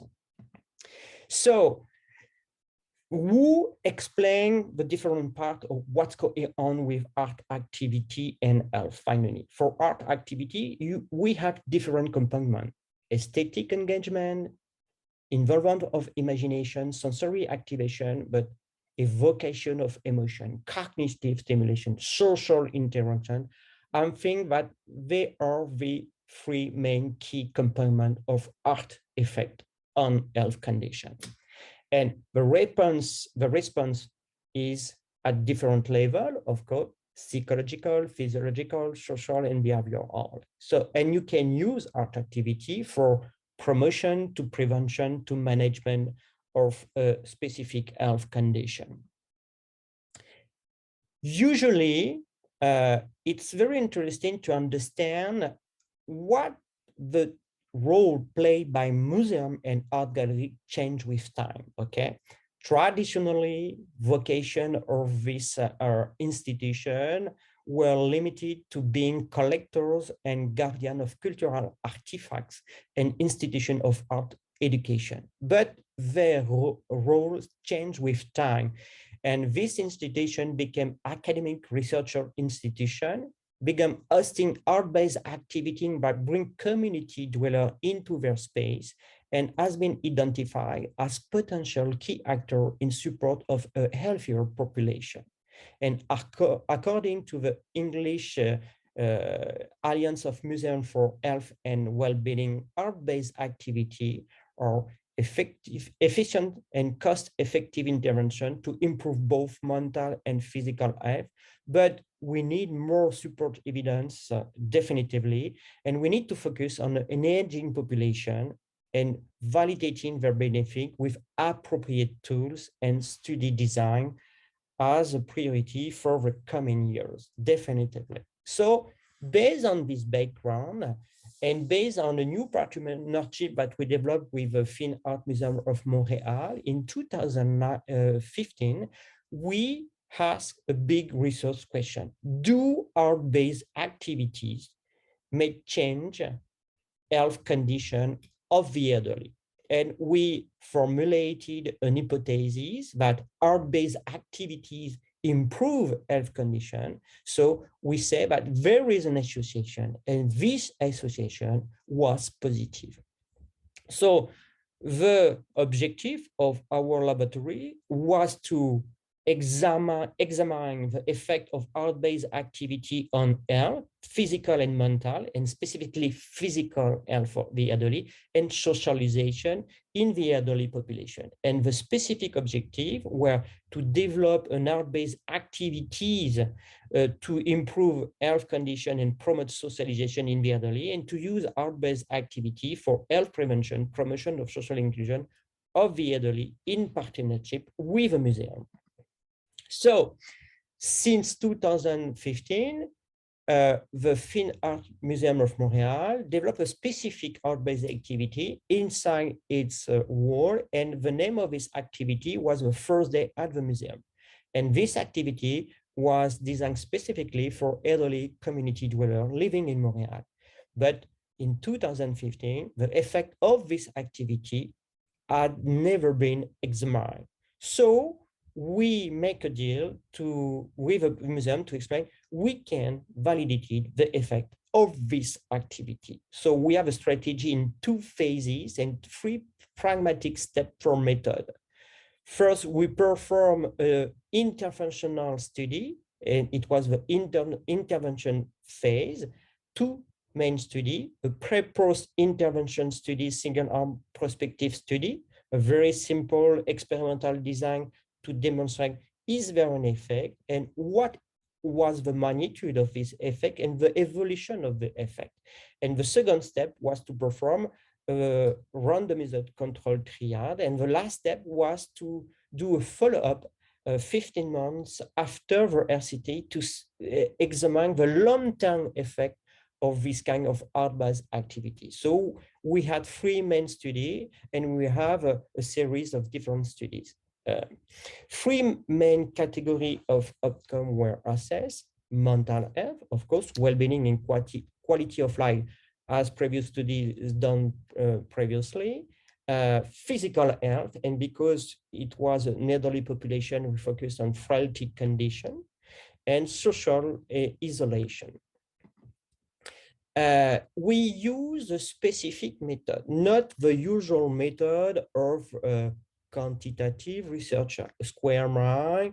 We perform an RCT, we have result, and we try to implement this result in the practice. But this kind of strategy of method doesn't work definitively, okay? So we use the strategy of living lab. It's a more interactive, repetitive cycle, and we work with elderly people, with the museum, the facilitator in museum, the researcher, to merge together qualitative study and quantitative study to be sure that at the end, we will have a specific intervention, efficient, and with benefit for the health condition of the elderly population, and that we will be able to make a transfer of this result, of this knowledge, to our museum. So I will not explain the different steps of the different study, but I will give you just the main result of this e-health study series, okay? We show that the Fine Art Museum activity of Montreal, and this activity was a participatory art-based activity, improved well-being, quality of life, and health condition in the elderly population. We also demonstrated that the profile of this improvement depends on the outcome. Well-being enhanced at the end of each workshop compared to the beginning, and this magnitude of the change increased at the end of the session. And the session was a 3-month session, 1 time per week. We also show that the quality of life was gradually better during the session. And we demonstrated that the proportion of vigorous participants increased, whereas the proportion of malafide participants decreased at the end of the session compared to the beginning. So we have a health benefit definitively. And the last one, that we have shown that there is a long-term, after 15 months, long-term benefit on frailty condition in this elderly population. So We have a confirmation of benefits of art on well-being, quality of life, but the new information that it works also on physical and specifically frailty condition, and changes with time are not the same. And the social effect needs to be demonstrated at this time, and we are working on that. We analyze the data. So the next step that we are in our mind is to better understand benefits. It's not only art effect definitively, because we have discovered that empowerment of the individual, social interaction, interact with art effect, and the main component of the art effect are cognition and emotion, definitively. We need to have more objective measure, like a physiological outcome, and we need to determine effect and role of social interaction. What we have done is that we confirm that art is good for your health, definitively. It's true. We develop a specific strategy for this serious study to assess health condition, physical and psychological condition, and socialization. We use a web platform, and we share with a web platform with different centers in the world, and we propose to perform the same study in different places. And at this time, we can say that the study has been performed in Japan, and at the Fuji Museum in Japan, has been complete in Singapore at the National Gallery. So it was possible to replicate the study in different places using the same strategy through the same assessment. So we prefigurating the first stage of the Art, Longevity, Digital and Society Hub, which is a pioneer research, education and knowledge transfer platform dedicated to benefit of art on health and socialization in the elderly. Thank you for your attention. Thank you so much, Olivier. So we are now arrived at the final session of the discussion. First, I would have a look whether there are specific questions for Olivier. Well, there is a question in the chat asking, let me see, from Michael. He's curious whether there are examples from different countries whereby there's public health funding or health insurance coverage for arts. So is, is the art-based practice also funded by insurance, for instance, in Canada? Or no. The first strategy at the beginning was to demonstrate the effect of a museum art activity, and we have donation from the museum for that, okay? It was a small amount of money. And for the second and third step, we have a grant from Quebec, okay? From the research fund government, okay? So it was the strategy. For Tokyo, it was exactly the same strategy. It was, I think it's Mitsubishi Foundation providing money to perform the study in Tokyo. For Singapore, it was, I think it was, we transfer money from Canada to Singapore, and they asked their own funding from the university, Nanyang Technological University. And we have also a study exactly the same in France, in Nice, and it's a funding from the French government. So we try to find a solution at the beginning, okay, from donation to official organization that can provide money. Yes, okay? but this is about the research, to fund the research. Yes. At this time, it's only for research, okay, not from private company of insurance. Michael's question is more about, so are there places where you can get art on prescription? I think that's what he asks. So say social prescription. The social prescription, okay. So we are working on that, okay, of course. We call that now museum therapy, okay. So we make a deal with family physician in Canada, okay, that they can provide a prescription for a visit tour at the Fine Art Museum, okay? And we are in a validation of museum tour effect is ongoing at this time. But because of the pandemic, it was a big issues because everything shut down. So we developed a virtual tour of the museum, and now we merge virtual tour and physical tour at the museum. And it's a prescription, okay? But we need to have to develop a partnership with different key actors like family physician in Quebec. Okay. Can I just ask you a question about your research? I was wondering, the participants included in the study, were they all familiar with art, or does it matter whether people have No, history with art or not not? necessary, not necessary. At the beginning, we start with elderly people familiar with art, definitively, okay? It was a regular visitor of museum, but the activity exam was not a museum tour, was an art-based activity practice inside the museum. And for the museum tour at this time, okay, we target a specific population, elderly population, not familiar and not speaking French, not speaking English. It was a Chinese population in Montreal. So it was very difficult. We need a translator, blah, blah, but it was perfect. And the effect was big, okay? To use museum tour, art from Quebec, to propose an inclusion of the excluded population living in Quebec for many years, finally. So yes, definitely we can say that it worked, but I cannot show you the data because it's at the end of the study, okay?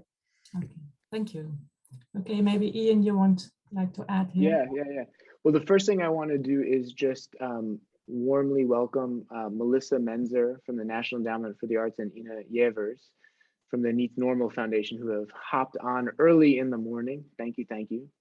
And maybe I can respond to that last question, which I heard as when you're recruiting, you know, does it for these studies, does it kind of matter, or how do you incorporate whether people are familiar with art? And I just want to share from my own personal experience, I don't know. And I think that's, first of all, when we say art, as we've seen through today's lecture, it's so diverse. It's such a big construct, much like pain itself. I think the field is so young, and maybe we can throw this out to the group is, you know,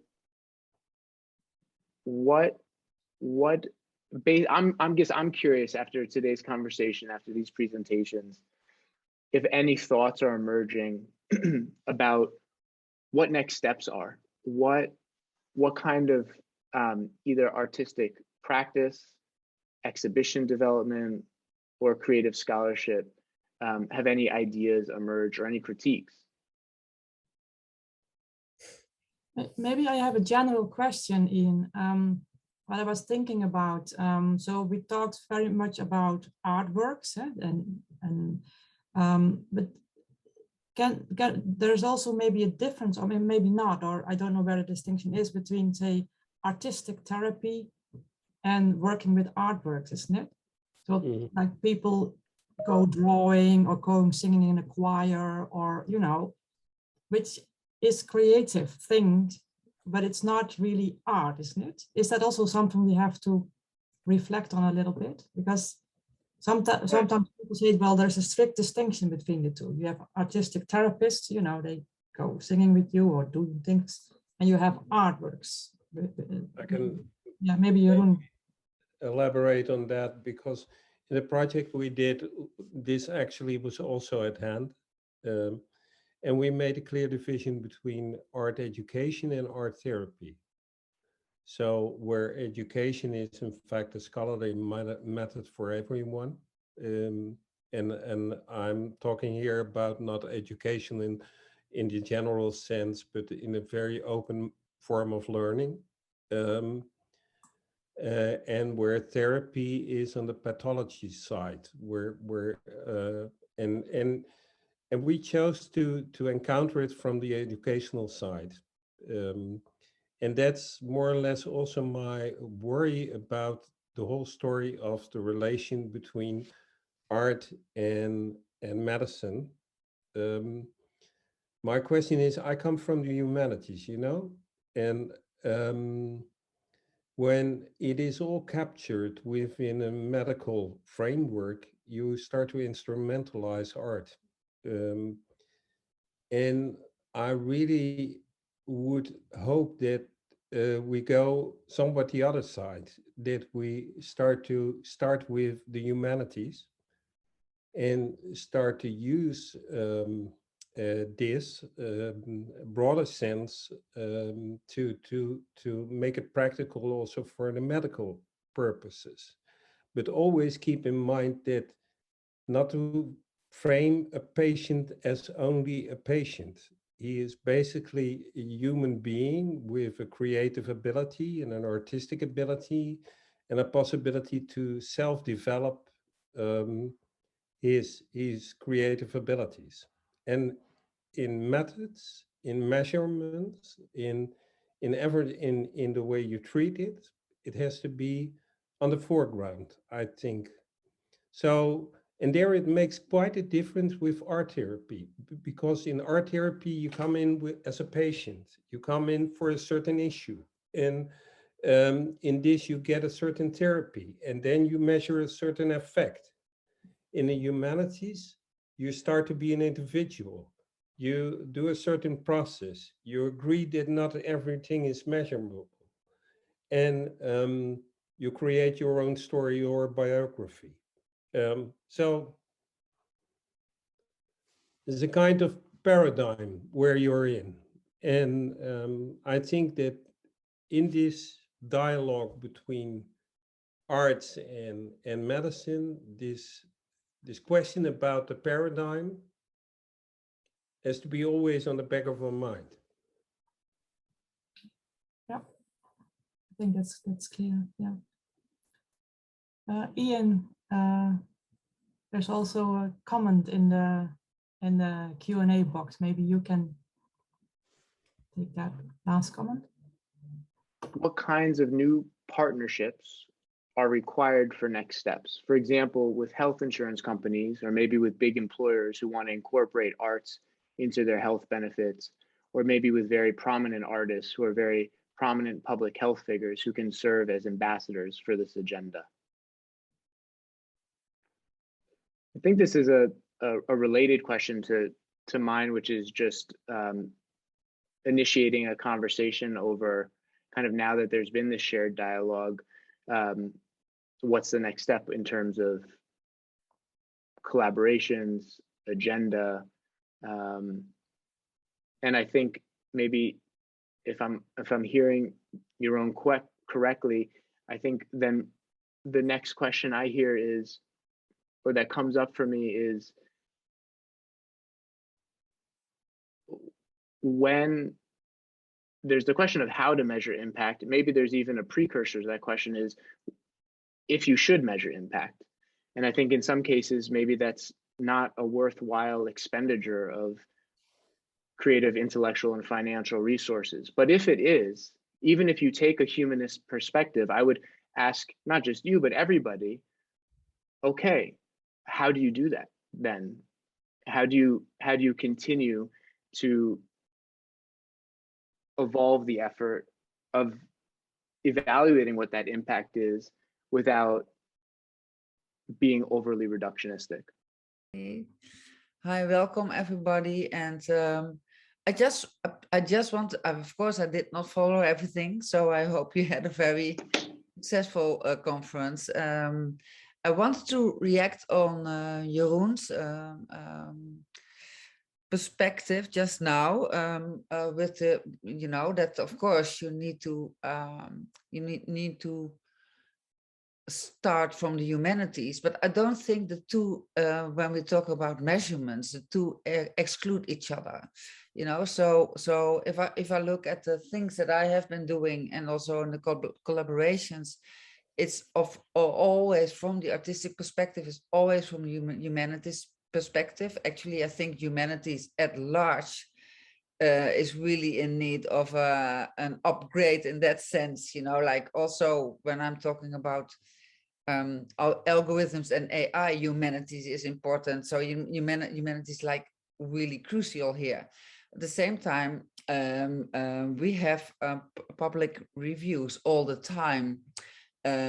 So those two don't at all exclude each other. I have one more extra, and I don't know, Ian, you can tell whether that has been part of the discussion or the presentations, because of course not all art is just simply giving persons or good emotions or like nice emotions or making them happy. Life is not about making people happy. We all know that, you know, it's like much more complicated. And the same, of course, is with art. And I would really think that also when the effect is not immediately making somebody happy, but, you know, like engaging persons in whatever way, whether it's complicating situations or whether it's you know, really engaging them from a completely different perspective, different than, you know, where a person is at that point, that still could really add. I'm really just really curious how you think about that, because that is also in terms of instrumentalizing art, that's of course really crucial question, you know, whether the art should make people happy or like give positive emotions to start with. I will just offer that I think that there's, in addition to different kind of ways of knowing, epistemological stances, the biomedical, the artistic, in terms of impact, I would say there's also a different framework for the ethics of engagement. To do any of the studies I mentioned required a certain level of institutional review board oversight. For the most part, as I understand it, in the artistic space, that's not there in the same kind of way, and for reasonable reasons. But so I think there's this question of kind of like the ethics of intervening as an artist and a healthcare provider are an interesting topic of conversation. But I want to offer a couple of things, which is, you know, for the most part, we've been really focused on the impact for the individual living with pain, and that they're kind of, let's call it the target audience. I've been exposed to a number of artworks that are designed to simulate the painful experience for those who do not identify as living with pain, healthcare providers, caregivers, the lay public, such that there's a deeper understanding, appreciation, and empathy for the experience of lived pain, which I would argue indirectly, and I don't know how you measure this, is of benefit for individuals living with pain if the public at large has a richer sense of what that means. So I'm tying that back into your question over, is this all about, I joked with Yaron on a previous conversation, landscape paintings. And for me, it's not. And yet, I think that there's an ethics involved in intervening in people's lives. And we can argue or have a discussion about how conservative or liberal that should be. It's an important tension. I think I wanted to, if I may ask a question, because I was really moved and kind of challenged by this truth that Mohsen offered, which is, you know, sometimes when the very act of measuring the impact of an intervention is an intervention. And sometimes those interventions have, I would argue, the unintended, but still real consequences of re-traumatization, or at least negatively impacting people's lives. And for those doing that work, you know, they're under the structural pressures by funders among others, to evaluate impact. And I think that that's important. So I guess I have a question for all of us, but maybe it is oriented towards Christopher and Melissa around how would you, as potential funders and policymakers, what's your kind of response to the challenge that we would like to measure impact, but we're having a difficult time doing it, and maybe someone else can articulate that better than I, in such a way that it doesn't actually inflict harm in the process of evaluation. I think Christopher has raised his hand, his virtual hand. So maybe Christopher, you would like to comment on this? Well, ironically, Ian, you've queued up what I wanted to talk about almost exactly. But I was thinking, if Melissa has just joined us, maybe I should offer her the floor first, and then I could give some comments after. Okay, Melissa, where are you? Yes, I'm here. Hi, everybody. So sorry I couldn't join earlier. Well, I'm sorry to interrupt, but I have to thank you, and B, I'm aware that you weren't even here for the part of the conversation that I just referenced. So I apologize for putting you on the spot, and thank you.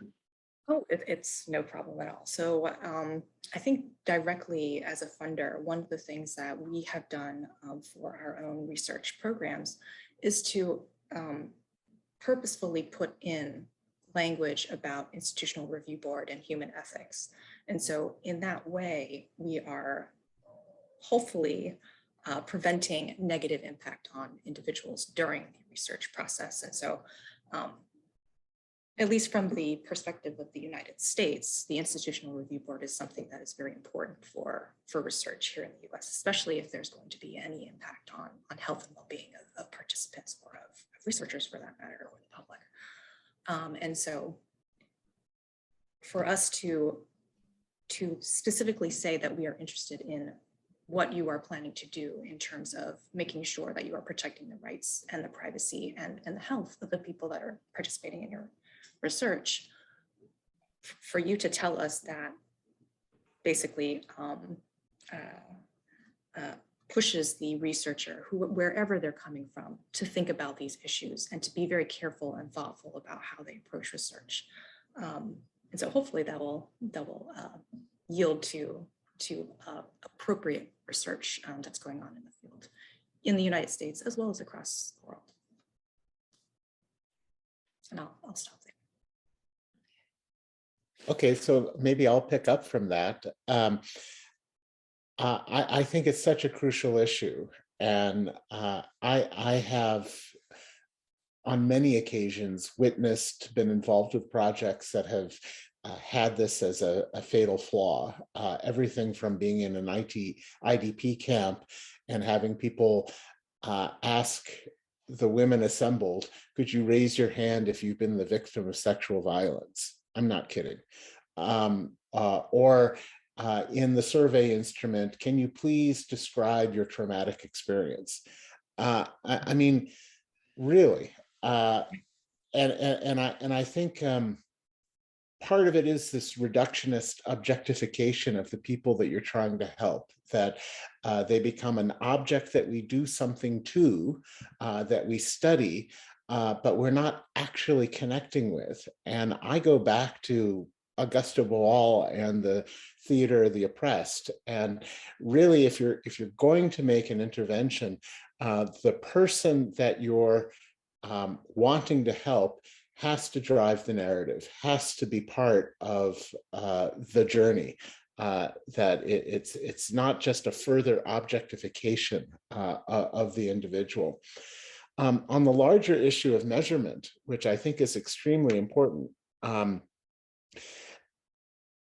I think there is a temptation to become reductionist and mechanistic in our approaches. If I got into an argument the other day with somebody that said, if the patient actually chooses their own song or music, how is that reproducible? We should be looking at what chord progressions elicit what biochemical response. And it's a falsely mechanistic view of how the brain works. The brain is not a computer database, it's relational. It looks at mental models, it builds and rebuilds them all the time. And there's some very interesting work with the neurology department at UCL that's looking into that exact question. At the same time, there's a study going on in the University of Florida right now in emergency rooms at scale on how the use of music in emergency rooms with trauma victims can directly reduce the potential dependency on opioids. And if that study turns out to be positive, that would have a direct effect on whether or not insurance companies would pay for artistic interventions, as an example.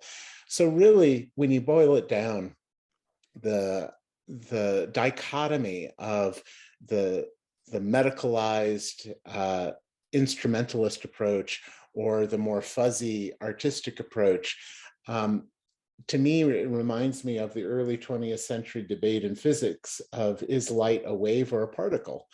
Well, the answer, it turns out, was yes. It's both, and I think we have to grapple with that and just deal with that. There are times when it's very important and insightful to break it down in such a reductionist way, and there are other times when we have to let go of it, particularly when we're working in the global South, because we will be automatically excluding bodies of knowledge and practice that have been effective, that according to Northern standards should not even be considered. And this is just wrong. The North has much more to learn from the South and vice versa. And it's so what I see moving forward, and I've been in negotiations with UNESCO on this, is a growing effort amongst multilaterals, amongst funders, to look at the measurements and make them more user-oriented, more mixed methodologies, make them more flexible and robust, but still robust, and to build out that evidence base in a more dynamic and inclusive manner, and then at some point down the road, UNESCO and WHO will join together and present this growing body of evidence to a joint convening of ministers of health and ministers of culture, and ideally spur a massive investment in the arts for the purpose of improving individual, community, and healthcare workplace health. And I'm confident that this is going to happen. Already we're seeing the expansion of social prescribing across the world. I'm working with the US government right now on a project called One Nation, One Project, where 13 cities will have a massive investment in arts organizations specifically towards health and well-being. So it's happening now, and I think the call to all of us is, can we join together, help build that evidence base, help do it in a way that is humanizing and equitable to the people that we're trying to serve, that honors the humanity, does not objectify anybody, but is still scientifically sound. And I don't think those are opposites. I think that medicine and the arts come from a common root, and that common root, frankly, is compassion and creativity. Both are based on the fundamental question of what if? What if something that doesn't exist now could exist? The artist creates ways of manifesting that self through the imagination, and the scientist and the medical professional imagines ways of testing that to see if that is true and effective. but it comes from the same creative root. In fact, at the end of the day, what is hope? Hope is an act of creation. That's it. Well, Christopher, you may have just offered our concluding remarks. I need to be respectful of everyone's time, particularly to those who have decided to stay up all night with us for this event, particularly to those who got up very, very early in the morning to be here. This is a free virtual online conference open to anyone who had the time and interest in clicking on the link. It's just a real testament to all of your commitment to this intersection. It's my sincere hope that this really is just the beginning. I'm pretty much available to all of you 24/7, as I hope I've tried to demonstrate over the last previous few weeks. I think we need to conclude for today. Bethany and I, on a logistical front, will make the video available to anyone who registered for the conference as soon as it's ready. And please reach out. Bethany and I are happy to serve as liaisons. And also let's continue the conversation as soon as the creative dust settles. So thank you everybody for joining, and I look forward to continuing the conversation. Bye.